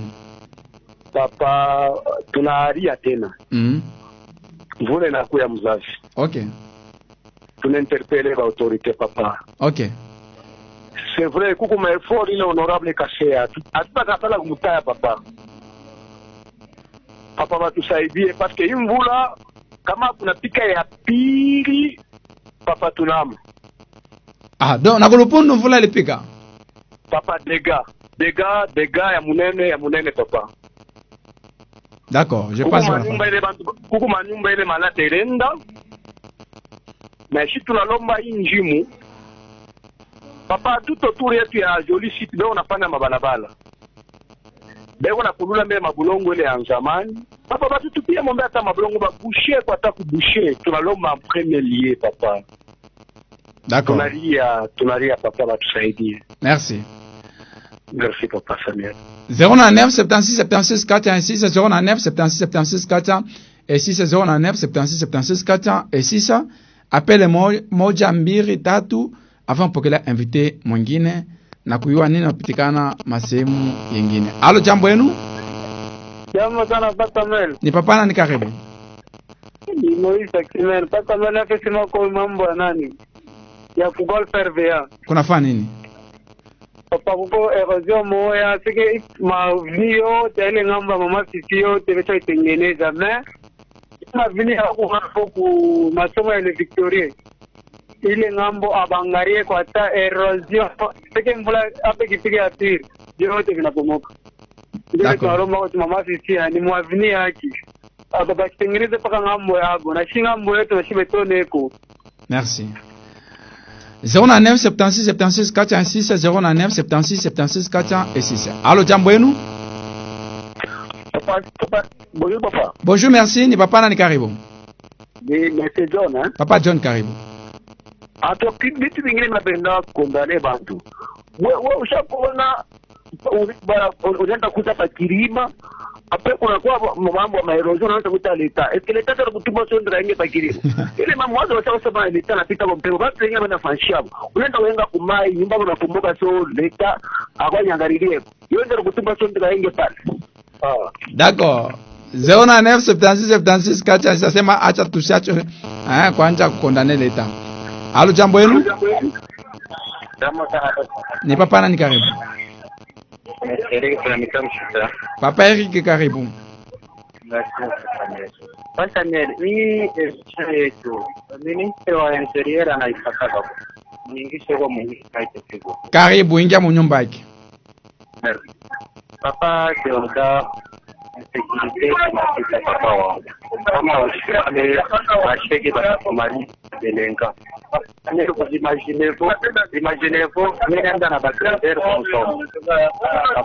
Makuta ya papa. Anaona papa Diana sasa roho kuchunguza mmotoka. Hapa na hapa wanasema magaraji baraza baverifie mwisho. Nina shuka kidogo kwa seni kauzi bora vile mimi naanza kumchunga. Hapa ninafika mmotoka kaje bagreza special tosha mmotoka hapa tunakufa. Soko na tosha mmotoka kaje zale barenda kupokea makuta yabo papa bana ndio kwa kulukia mmotoka bashiki banatoanza ndio jua sasa huko njia ya Muso na 19 ndio kuna telebisha magalashi pale pa komisi pale kama hiyo kumetoka wa maraporo sasa ndio tume kwa bantu pale hii 19 mlokosa kwa pale batelenga kwa na weka population malade. D'accord. Merci. Je pense bwana Deoda nafata ata j'impliquer pour que mambo iwe sawa. Allô, jambo yenu? Allô, papa Samuel, papa Denis Changwa. Karibu pasteur. Sina kusema kwa mambo ya centre de négoce, hein? Ouais. Mardi, kwa delegation moya, ilikuwa kule ile walituma ndio kuandika manyumba mzuri. Ile ba delocaliser bale mapari bale tunasema kabla bale tutaka kufa, bale tutaka kasea na bale wanaona chimboza regreta sana mambo ya kule. Bale delocaliser bale partout delegation ilikuwa mardi. Bale numéroté manyumba. Pasteur numéroté manyumba. Mais voilà yo. Je vais lancer quoi appel au ministre wa affaires foncières et tout moment vice-gouverneur. Nous montons mon chef de l'État. Chef de l'État d'abord le peuple. C'est qu'un gari mambo bali fait côté d'argent parce que bali kama nyumba nzina depuis mardi et puis bali tena côté tena yenyewe ya kule ngambo ya Kasembe. Parce que kama ni Karilu la taweta mafanya Karilu kule. Et puis mambo ya njia ya Solwezi. Kama si afya kufanya 100 metres mularge. Tulikuwa watu wakazazi wafanya kazi kule. Parce que watalipa wa filosofa watalipa na mambo ya zone spéciale économique ile zone ile mimi namuita mama Nathalie mama ule tu mtoto wa Afrika Gouverneur wa Chuo Mwanza Lydia Kapapa tu approche ile projet ile ya zone spéciale mama Lydia kwa tuchibu kumbele ile tanzo mwite ko kumbele ndio industry kama tarifa bantu abatoshi kama tarifa tena ebalipa ndio Dominique mama kuya mama baba yako alikuwa alipaka mzuri baba yako tufanye vile kama papa mkanda bantu wewe na wewe tumukuye pia mambo ya tutamwita. Merci. 09 76 76 406 09 76 76 406. Allô, jambo yenu? Jambo sana, papa nani karibu? Papa Jacho hapa pa nini pa Agolo. Karibu. Na tafuta na mko sema yako hii mabale na ria komini huku kunye unakuwa vita papa uje ni vitu gani? Inaria siku gani? Ila siku jana tena ilanje baranje kupiga mule na mkomini hapo mule. D'accord. On se confond na maminage parce que komisa na pika maminage. Donc usisema maminage na mabale. Kama ni mabale, je pense bwana Deoda atafuatilia ile dossier na kuangalia nini wanapitikana kule. Voilà. Yeye ndio mwenye patron wa security huko. Alo, jambo wenu? Jambo sana papa Samia. Kari papa. Asante ni papa Berni ku 48 heures. Ku 48 heures. Kulifika mvula ou bien hakuna mvula? Papa Samuel wetu mvula ilipita. Tena ile ya mubaya sana. Mama sisi tutafanya je? Wana nduku Trésor Maramba mwendo bakochi ya mama. Munashinda kutudemea kwa kutusaidia. Atukuchakula kwa kuikala hapa pakirima hapa.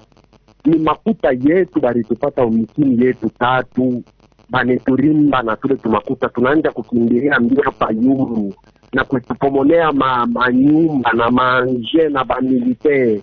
Munashinda kutusaidia. Vula yo inakuya mwibi di manyumba toko hivi. Jama papa Samuel ilikuwa ni kilio moya munene sana. Anduku kumbe 2023 tunaweza na shitu soutenir je? Sisi tusaidie kwa banduku, tukweko na huruma, tukweko tu na huruma. Depuis tuanza kuria. Aba bengine ni paka mama tushi kuchambulana kuma radioni. Benye bale biko na chambula. Hakuna hata shiku moya. Shika kusemezea kwa mambo hapa kama komeno. Ndio ya nini? Parce que barizua. Barikuwa mwile mama retro commission ile. Ni mama sisi uko mtu uko natumika. Uko mtu uko naonesha le peuple d'abord. Ndio naonesha kazi ya president umu Kongo. Utusaidie kwa mama ukututoshe kwa hapa. Tutapika bure. Unapata paka tupoke njoo manje tumonte ma commission kwa kutuangalia. D'accord. Merci. 09 76 76 416 09 76 76 416 kabla kupokea invite mwingine. Alo, jambo wenu? Jambo sana. Ni papa nani karibu? Karibu papa. Mimi nasema hivi, tapo barisema watafungula kwa njia yetu hapa Kasulu hapa. Tunateswa sana hapa. D'accord. Sema njia Kasulu. Kasulu basa kwa mabalabala no? Sema tengeneza mabalabala. Alo, jambo wenu? Jambo sana papa Denis, papa Chansa. Karibu papa Chansa. Narudia tena. Karibu. Mvula ilipita jana kumangamanga huku lakini ilifanya pepo tu. Ndio. Ilipata kwa madega ya nyumba mbili. Karibu. Pomoka 3. Manyumba ilipomoka malata banabeza. Ouais. Ndio l'information d'ici pour m'informer. Merci beaucoup na information. D'ailleurs tuchunge mapel tutamuliza invité wetu tuko naye ndani ya studio ya kipindi Maisha Leo. Tumpatie heshima na tumuinstalle ndani ya studio ya kipindi Maisha ya Leo. Transition.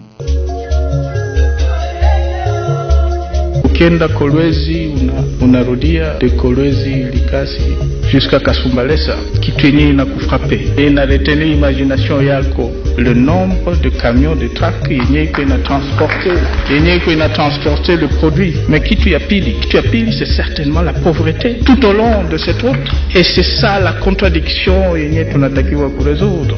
Uzalendo katika maisha ya leo. Haiko nature yangu na sio tabia yangu ya kutaka kujibu kila mtu mwenye ananisema, mwenye anatukana. Kama ningefanya vile, tout d'abord ningejichusha chini sana, puis de deux peut-être ningepata wazimu. Samuel Lulu ametuletea uzalendo kwa kujenga nchi. Na hii ndo niliambiaka watu dès le début ya 2012. Kutakuwa distraction ya mingi sana. Sisi tuko na manda. Ubu ya ile manda tutaulizwa nini ambayo ulifanya. Sitasema no kulikuwa distraction ndo kwa sababu no. Ni nani anastahili kuwa kiongozi katika nchi yetu? Gestion ya l'État haifanyiki kwenye madiscours, haifanyiki dans la rue. Non. Na kama tukiendelea vile tutaendelea kushindwa kila siku. Ni katika kipindi Maisha ya Leo na bwana Samuel Lulu. Na mimi niko na confiance aujourd'hui na maturité ya peuple congolais ya kujua ya mbaya kiko wapi na kia mzuri ni wapi, et que ce n'est pas ce même peuple yenye ishakuwa désabusé yenye itakwenda kuchukua kitu ya mbaya. Ni bunge gani amestahili kwetu sisi? Haiyakuwa taa Il faut watu wanajiorganize na kuhakikisha que the milliards de dollars yenye iko inakuja mu investissement inakwenda kwenye makushi yote ya population. Hii ndo kazi yenye assemblée provinciale wangetusaidia kufanya. Uzalendo. Le Katanga, oui, est riche et même très riche, mais il y a combien de Katangais, de millionnaires Katangais? Tufate wote kipande uzalendo katika kipindi maisha ya leo kwa kujifunza na kuelewa nani ule ambapo tunapasha kumchagua kwa majengo ya nchi. Na leo nitataka tunasema mambo iangaliana ndani ya macho na tukiambiana ukweli. Maisha ya leo. Très important, tuangaliane ndani ya macho na tuoneshane ukweli. C'est très capital mkipindi maisha ya leo, kipindi kia sisi sote. Invité de taille, tuko naye mkipindi maisha ya leo, leader d'opinion, avocat, proche à Mama Fifi, communicateur à FIDEC, je pense porte-parole ou communicateur, à ta précision. Communicateur à FIDEC, membre influent à Union Sacrée, iko chapeauté na Mama Béton, Kulwalaba. Na eko ma structure ya mingi tutaipresentaka prochainement ni Maître Junior Katolo. Maître Junior, jambo yenu. Jambo mtangazaji, jambo fundi mitambo, na salimia pia ba auditeur bote. Mina shikia Papa Denis Chango eko natufuata, mina msalimu na salimia tena ndugu yangu ule eko upa pa 48 heures eko pale pa Makomeno. Voilà, mina musalimia na salimia. Unajua sema be kwako? Mina musalimia, mina musalimia ndugu yangu. Vraiment merci kwa kuhonorer kwa invitation ya kipindi maisha leo. Asante sana. 0976 tuko na Maître Junior Katolo. Ni honneur kumpokelea mkipindi maisha leo, na c'est pour la première fois na honorer invitation ya kipindi maisha leo, na pour la première fois tout le monde invité. Donc merci beaucoup kwa kuhonorer kwa invitation ya ba auditeur ya kipindi maisha leo. Na tulikuwa tukimwitia hapa ni mambo ya nchi, mambo ya province ya Lualaba, na question ya kwanza tutasemezea ni par rapport ya makazi iko nafanyika Lualaba, est-ce iko nafanyika makazi ou bien haifanyiki makazi. Na question ya pili sur le plan national, apparemment chef de l'État selon ma dire wanasema eko entouré na balu bale basha kuvala ngozi ya babrebi olie ba m'accompagner selon ce que les autres disent. Chef de l'État ba m'accompagner bobeko na fanya propre campagne yabo. Alors tunasema mettre na c'est très important ouais quelque chose na assombrir la population yabo. Mettre santé à Lualaba sur le plan ya kaji iko namna gani? En tout cas sur le plan ya kaji, gouvernement provincial kunafanya kazi mzuri sana. Hapa tuko nasema la RN numero 1 ile inatoka Nguba kuna kwenda ku Lubudi, déjà beko mu 45 km na Lubudi.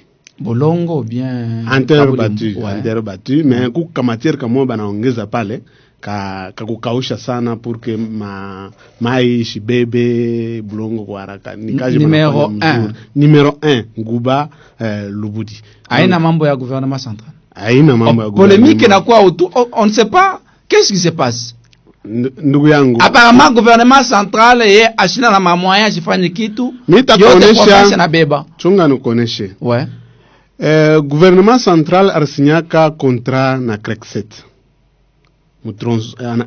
Crekset arifiaka kutosha balabala yetu Mumukolwezi ti Kambululu. Ouais. Arsinya contrat tena na frontier. Très bien. Atoshe Kambululu ti Dilolo. Ouais. Ile ma contrat ilikuwa signé vile. Mais Crekset anesha kufanya environ 65 km. Donc toka pati Pakamoa pale peko péage. Et donc anesha kufanya Mukabrimbo. Mais hii mwaka kipo yo hiki naisha Crekset ashavance. Alors vile mambo ya njia selon article yetu ya constitution, entretien nini tout ça iko mu compétence concurrente na province, ni kule gouvernement provincial eko na j'occuper na entretien ou soit réhabilitation en terre battue. Très bien. Ni kule mutapata ba entreprise kwachana kuchangia ko na atelier yetu ya province ile ko diriger kwa Cameroon. Okay. Donc makazi iko nafanyika. Kama unaenda leo kwanza pale panaishia Kabrimbo ti mupon ya Mukuleshi, kazi banesha kufanya mzuri sana mzuri sana, na kama a partir ya Mukuleshi ti Mungulunga pale kazi haiyafanyika. Uko sincere. Depuis ile ilifanyikaka ni ile année passée parce que il faut kujua sema njia ya Bulongo entretien il faut kila siku, kila mwaka plutôt. A partir ya Mungulunga ti Divuma entretien banesha kuifanya mzuri, mais kintu kimoya ni hiki, ile na route nationale numéro 39. Alors nani unaifanya? Ni gouvernement provincial et non gouvernement central. Il est entretien du gouvernement provincial. Ma contrat il est gouvernement national. Ari fanyaka chini mimi natokea kumkutana mbili ya crack set na. Mais apparemment chef de l'état c'est mal débloquer kama ni mamonta gouvernement central déjà entrepreneur frontier na leo era shi afanyaka kintu hata moya à part ma étude ya faisabilité ile afanyaka, mais sur terrain ashi afanyaka ile tronçon ya kutoka Kambululu ti kwenda kule ashi a déposer kata engin yake moya pale. Alors Crack 7 mais chef de l'état natumikia wapi? Crack 7 non, gouvernement central natumikia wapi? Sikia hauwezi kudissocier ma action ya chef de l'état na ya province. Mais excellence programme il est exécuté. Ni programme ya chef de l'état Félix Antoine Tshisekedi. Province ana calqué programme yake pa programme ya chef de l'état. En ce moment là, il est entretien yenye yote iko nafanyika par le président de la République Félix Antoine Tshisekedi, par le biais du gouvernement provincial. Mais question, maître. Ndio. Entre Mama Fifi Masuka. Ndio. Et Excellence Kainda. Nani anaparticipa kama conseil des ministres national? Ule mwana yuwa chef de l'état anafanyaka hapa na beko na vision. Ata kama ku budget national. Mimi nakupatia ma contrat hii mbili signé au niveau national. Mimi nayua juu ya nini? Parce que ça devait être supervisé kwa gouvernement provincial. Okay. Jo ile ma contrat gouvernement provincial eko nayo. Ile RP 607. Tronçon Sandoa Kasaji Kapanga. Ni gouvernement provincial ndio unaifanya au nom du chef de l'état Félix Antoine Tshisekedi. Donc chef de l'état sifanye kitu. Eko nafanya. Wanapenda chef de l'état ashuke hapa aanze kwenda wavala mabotina aanze kwenda njoo mimi nasema chef de l'état eko nafanya. Chef de l'état eko na bantu yake bula na représenter gouvernement provincial umuni nani? Chini gouvernement provincial njoo ile na représenter provincial. Donc mushende kuinterpréter mubaya kusema chef de l'état chef de l'état njoo naifanya. Muna mfuata Mama Fifi Masuka hapa alianza itinerance yake mchacha msoka ntanda kumpwene nini ma déclaration yake ile unafanya ni chef de l'état njoo anamtuma. Aliuliza meme na bantu kusema amuone manjia ubia munaiona, asema tunaiona. Est-ce que mmesha kuonaka hapo president de la république anamitumia muntu? C'est dire que bana mutuma. Na utakumbuka bwana Samuel Lulu que uripitisha journal ya la iripitishaka mu journal yayo pale Mama Fifi Masuka Saini bayo na mrecevoir kwa chef de l'état. Bien. Unakumbuka kale ka anaweza kuvala ka mtu mwa ka rouge blanc vitu vya vile. Bana mupatia ma instruction précise. Njia ya Sandoa Kapanga Kasaji iko vraiment impraticable. Il faut mina penda mu mashiku kidoko kazi ifanyike. Ni kula rekuya kwa haraka na bana mobilize manger yote kuile route. Ni kule be unafanya ile kazi umashiku kilo. Donc aina mambo ya gouvernement national ni provincial ndio unafanya makazi. Gouvernement provincial ndio na financer. Ouais. Juu ya kuexécuter plan na ma ordre na ma instruction précise ya chef de l'état Félix Antoine Tshisekedi mu province ya Lualaba. Mais sasa ni Bulongo bieka parce que Kinshasa basema ni Kabulimbo. Ile mnatengeneza ni Bulongo bien Kabulimbo. Hapana, ni Bulongo. Hakuna Kabulimbo. Bashilande. Hakuna kulanda. Hatuna pale juu ya kulanda. Tuko pale juu ya kusema. Est-ce que na image unapita Kinshasa ni ya Bulongo? Ni ya Bulongo. Ni ya Bulongo bwana. Rehabilitation unapita Kinshasa ya ile route ni ya Bulongo. Ni ya Bulongo. Ni ya Bulongo. Hakuna ule unapeleka image. Image ya Kabrimbo ni paka humu mwetu mu vile ya Kolwezi ndio mu Kabrimbo. Kabrimbo peut-être ile banawezi kuonesha ni kanjia kakwenda kama ni kukatebi. Kale ndio bana asfalte. Kwa andeori ya vile ya centre de négoce naingia. Na centre de négoce banaweka Kabrimbo.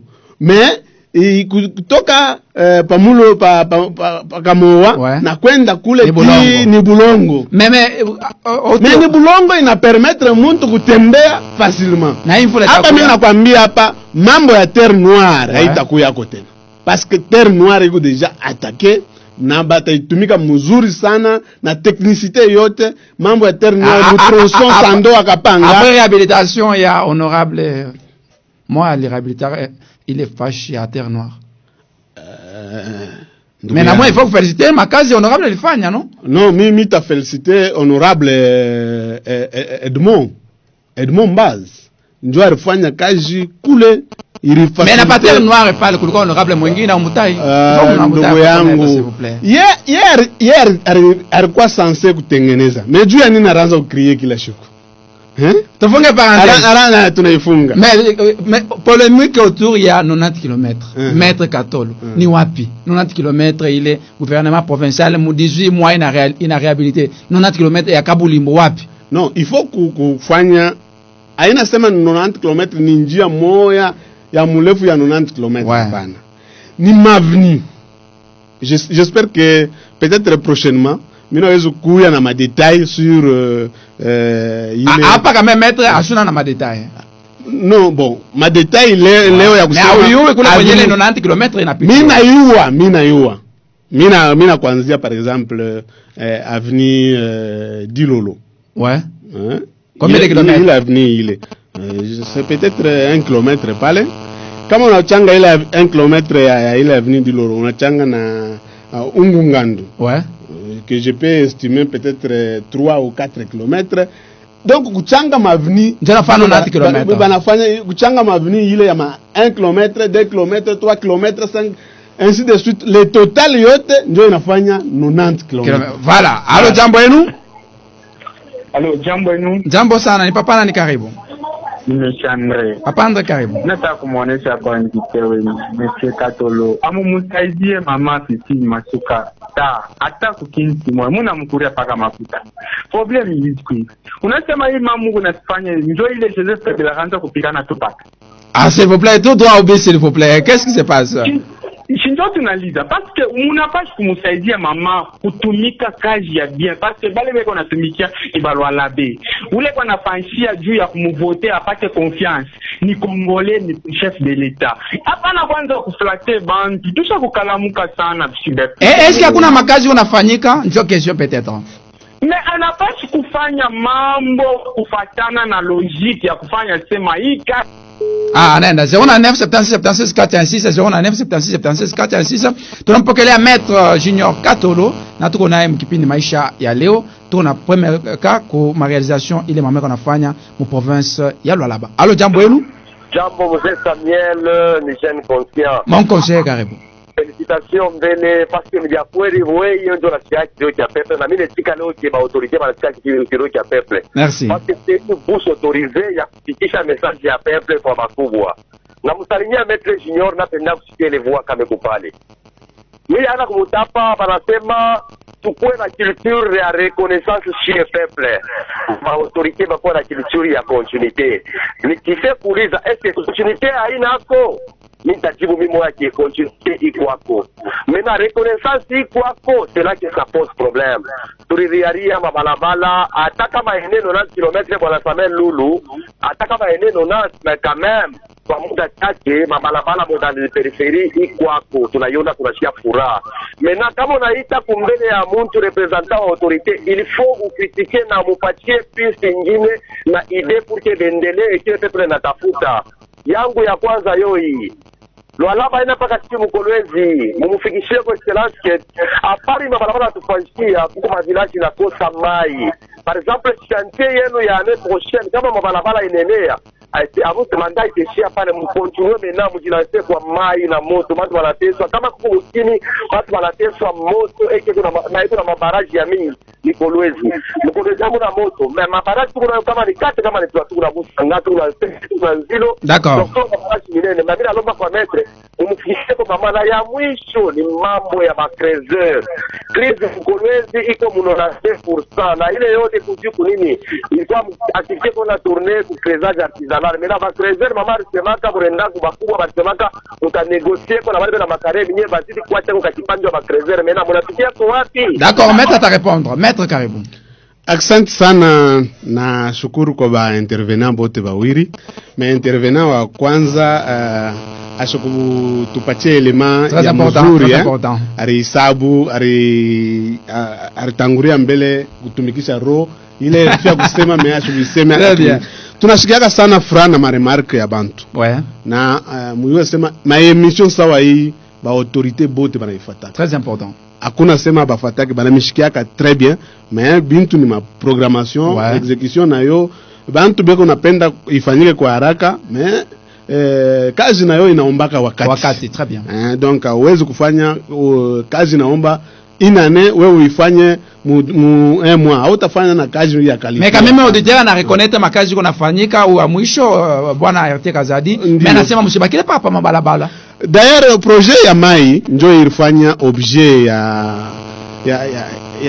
ya voyage ku Lusaka officiel yake ku Lusaka. Donc arenda ku négocier kutafuta ba investisseur pour que bakuye ba investir mu domaine ya mai na kutengeneza mambo ya mambo kabongo ko choisi déjà déjà kwa mambo ya moto. Kama unapita pale pa rond-point de l'alternance pale utaona hii ngambo bego na yenga deja tribune moya mule mutashukia moto ile moto tutapata ko ingine itatoka kubusanga ingine bataitire kama ni quelque part itashukia pale ile njo batatudistribuer shie raia umwetu mu Kolwezi. Donc dès que inaisha ile problème ya moto ya madelestage itadiminuer ko sensiblement. Allo jambo yenu? Donc ile ma projet ya maiko. Allo jambo sana na sile journaliste c'est Jacques Amir Joli site. Karibu.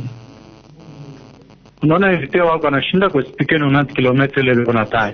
Ungungandu na ile na time por na nini kubichanga ndio 90 km. Si 90 km tuione au juste une 90 km ku wapi Mkolwezi.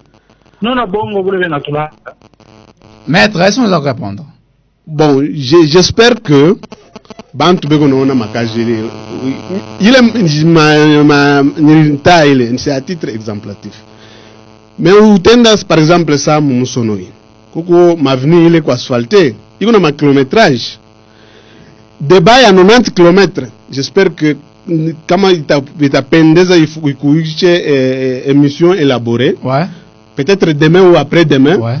Takuya na kila muntu ataanza kupokelea deja kila muntu ataanza kufanya calcul. Mimi taanza kupana tel avenue mardi tutapokelea 16h. Donc itakuwa mzuri. Mardi ya semaine prochaine 16h. Ni débattre hapa. Je n'ai pas été préparé pour discuter ya kumprouver mambo 90 km mardi 16h. Maveni iko naonekana kuku bantu tutaifanya sommation na itafanya 90. Allo jambo yenu? Allo jambo baba. Jambo sana.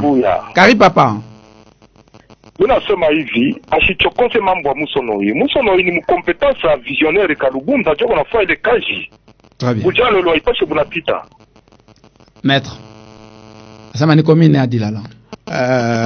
J'espère que il faut kusende asema kila mtu asende bile kunafanya kama tunaenda mu sensibilité hatutafanya na émission très important.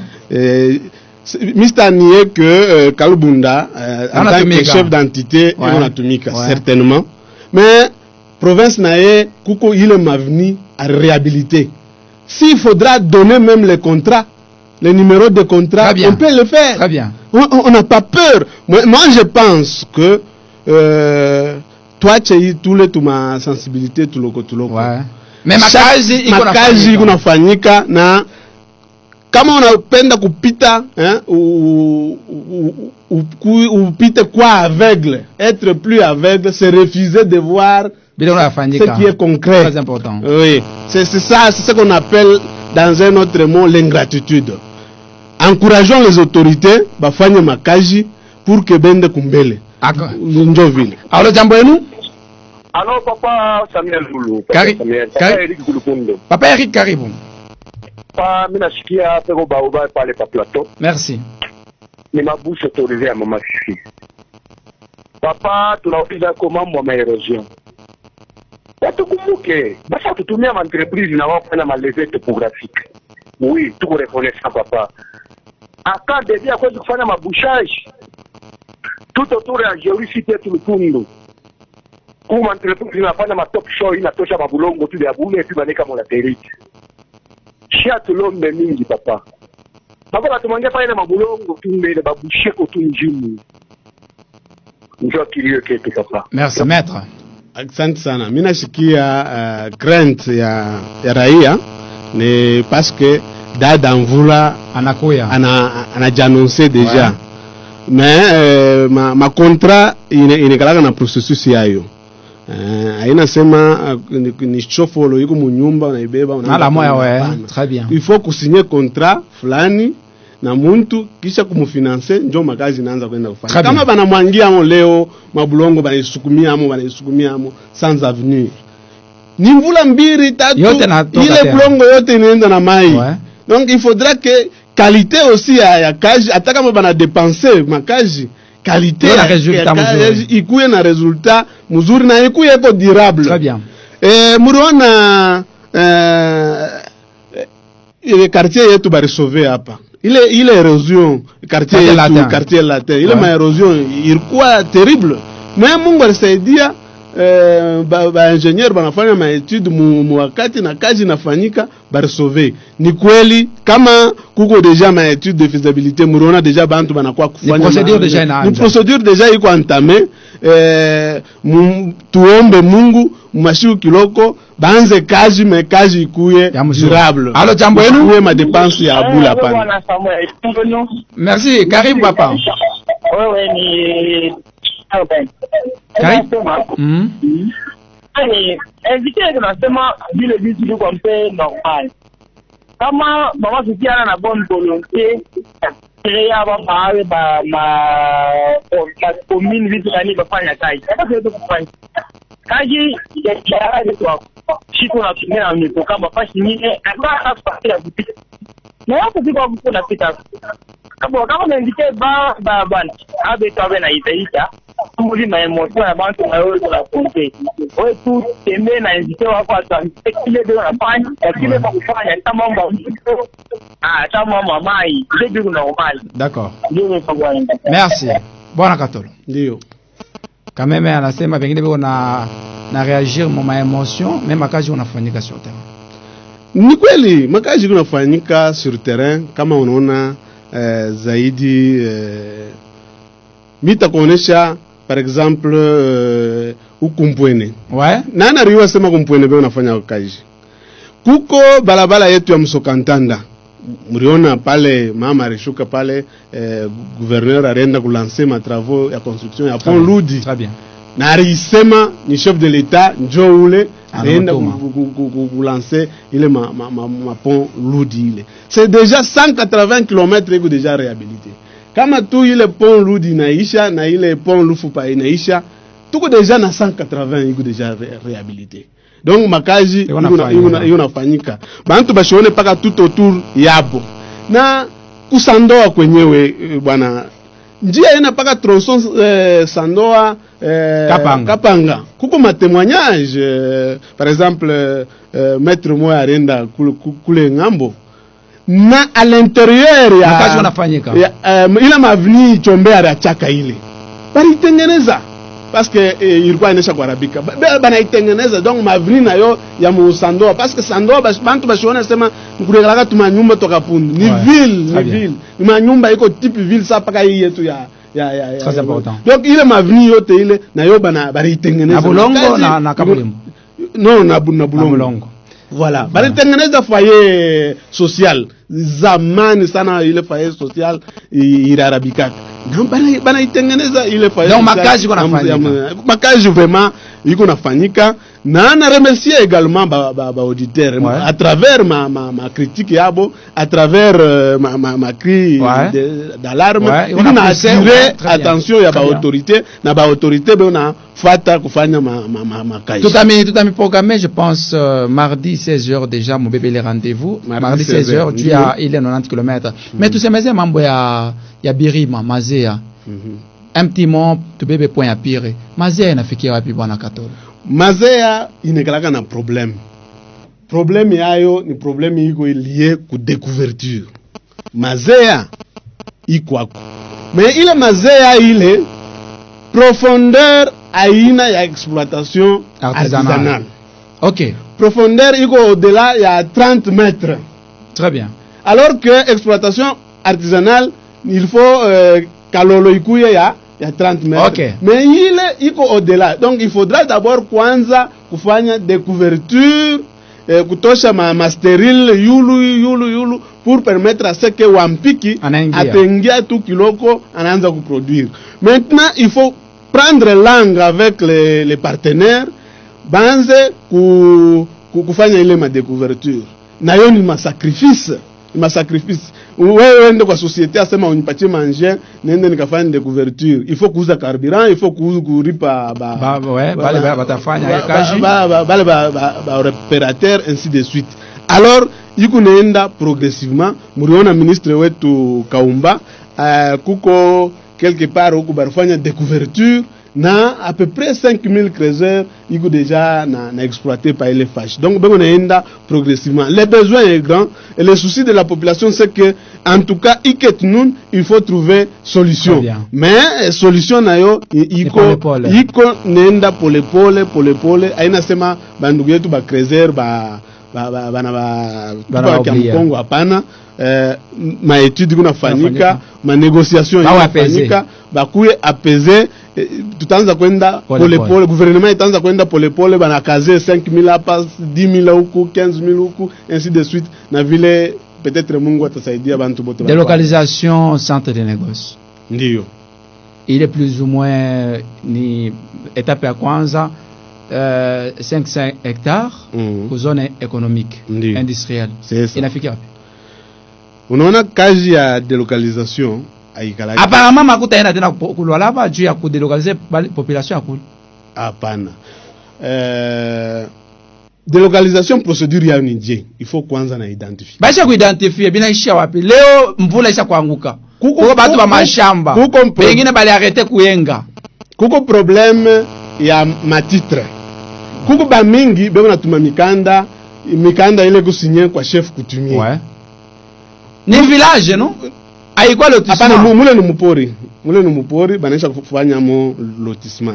Banaifanya c'est un village qui existait.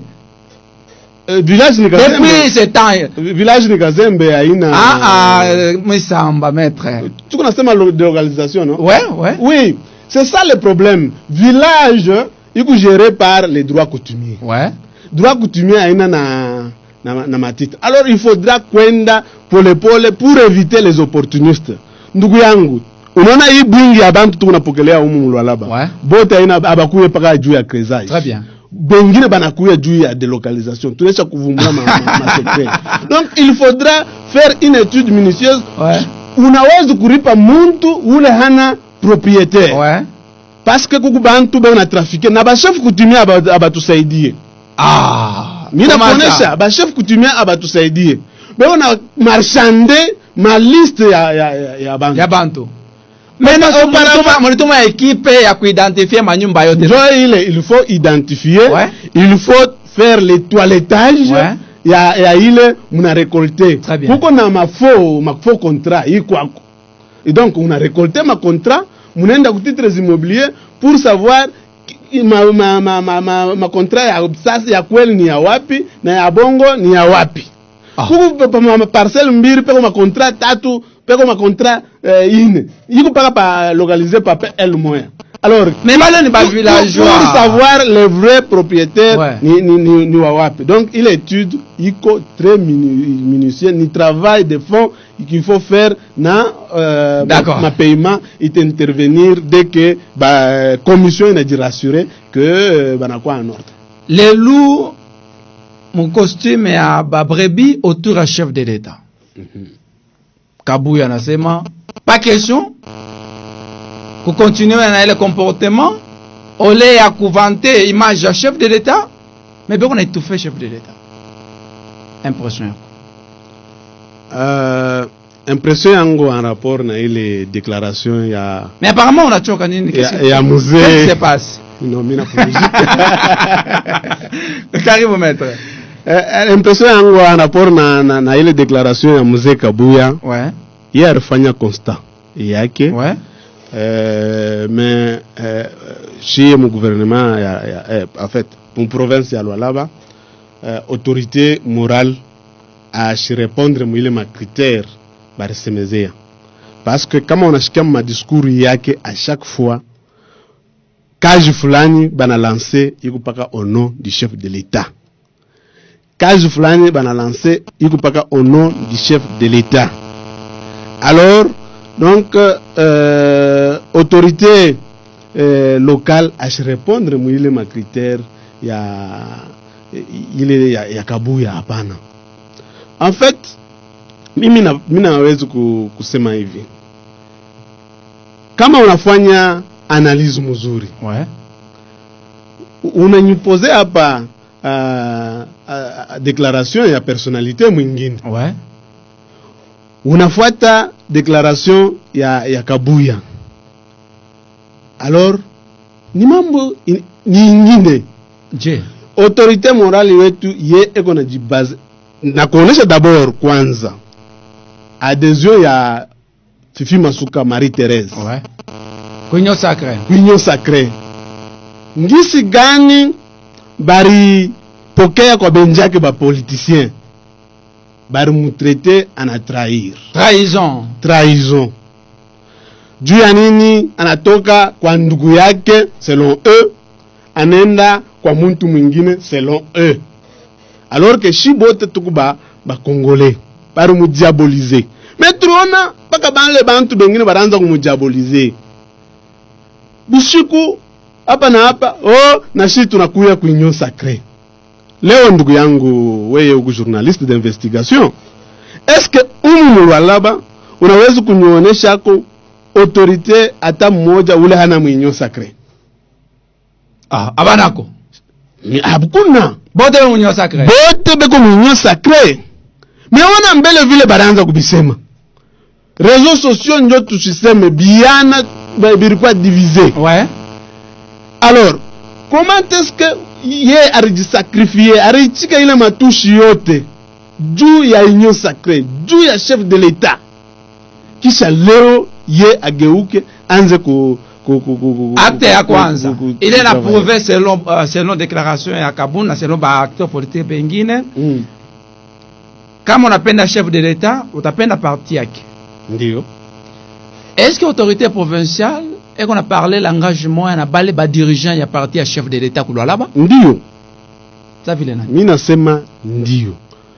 Il faut kuyua sema IDPS inekalaka na yayo mode de fonctionnement. Unaona IDPS Chibala sema ritoka ku IDPS.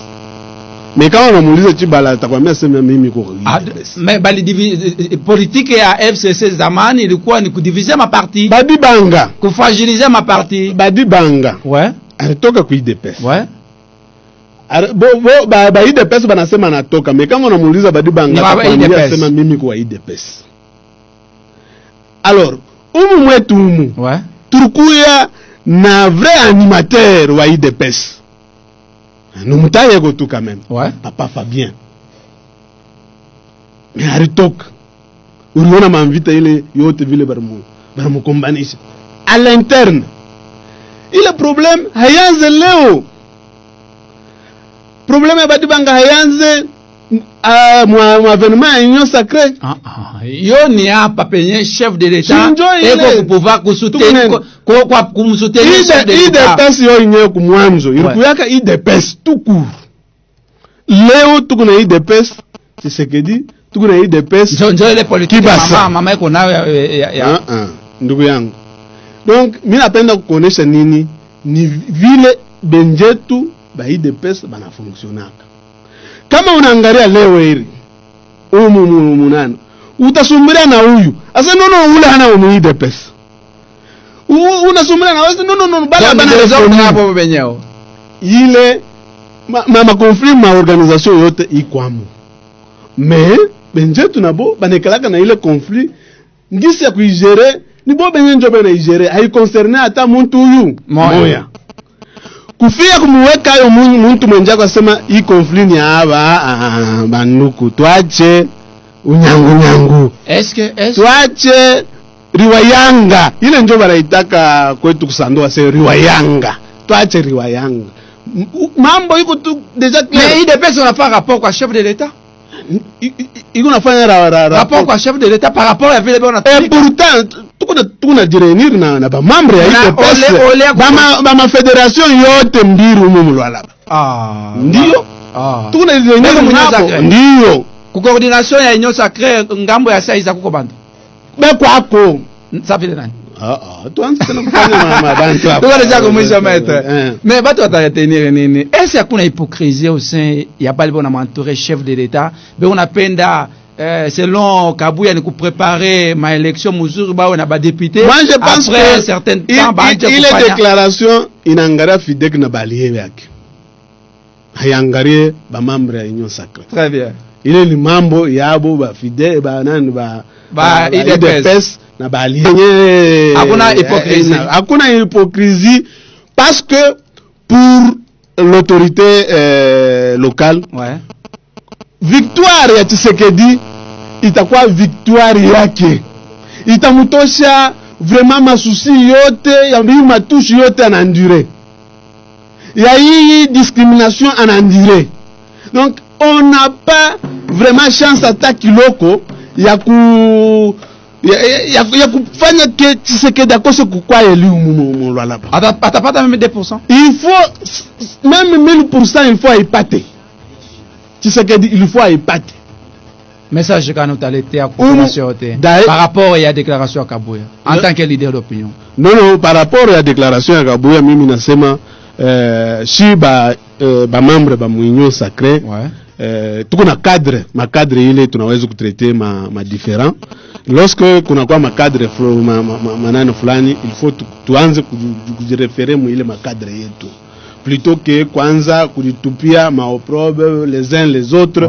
Haita tusaidia hatutamfaire élire président de la République. Une diversion, c'est une diversion, tutakuwa distrait. C'est-à-dire que même mu famille mkubwa na mloko banaweza kukombana. Mais il y a toujours autour de notre père tunekala no hivi na hivi tunaweka nguku yetu kalutuku yetu tunaweka pale tunakunywa mambo inaisha. Mambo ya kwanza crier sur la matoi itakuwa mubaya sana. Mais si tunasema vraiment ile déclaration hai concerné province ya Lualaba, ina concerné fasi nyingine parce que ma déclaration mama iko très claire na circonstance yake ya kuadere mu Union Sacrée hai mu permettre kufanya ile erreur. Kesho Tshisekedi abashumuvote mu Lualaba vraiment itakuwa kintu kaya sana. Maître Junior Katolo tunamshukuru kwa kuhonorer kwa invitation ya kipindi maisha leo. Nami vraiment mimi namipigia accent kwa kunikumbuka ako mwi kipindi kumala ya kwanza. J'espère que haitakuya mala ya pili, mardi itakuwa deja mala ya pili.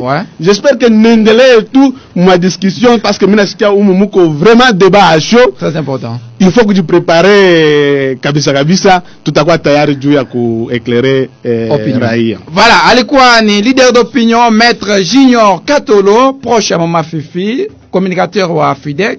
Au cadre wa Union Sacrée, tumpokele tena prochainement juu ya kusemezea mambo ya République démocratique du Congo. Merci. Tona tena lundi moma 15h juste na ba invité bengine. Numéro 09 82 69 917 09 82 69 917. Merci et à la prochaine. Bonsoir.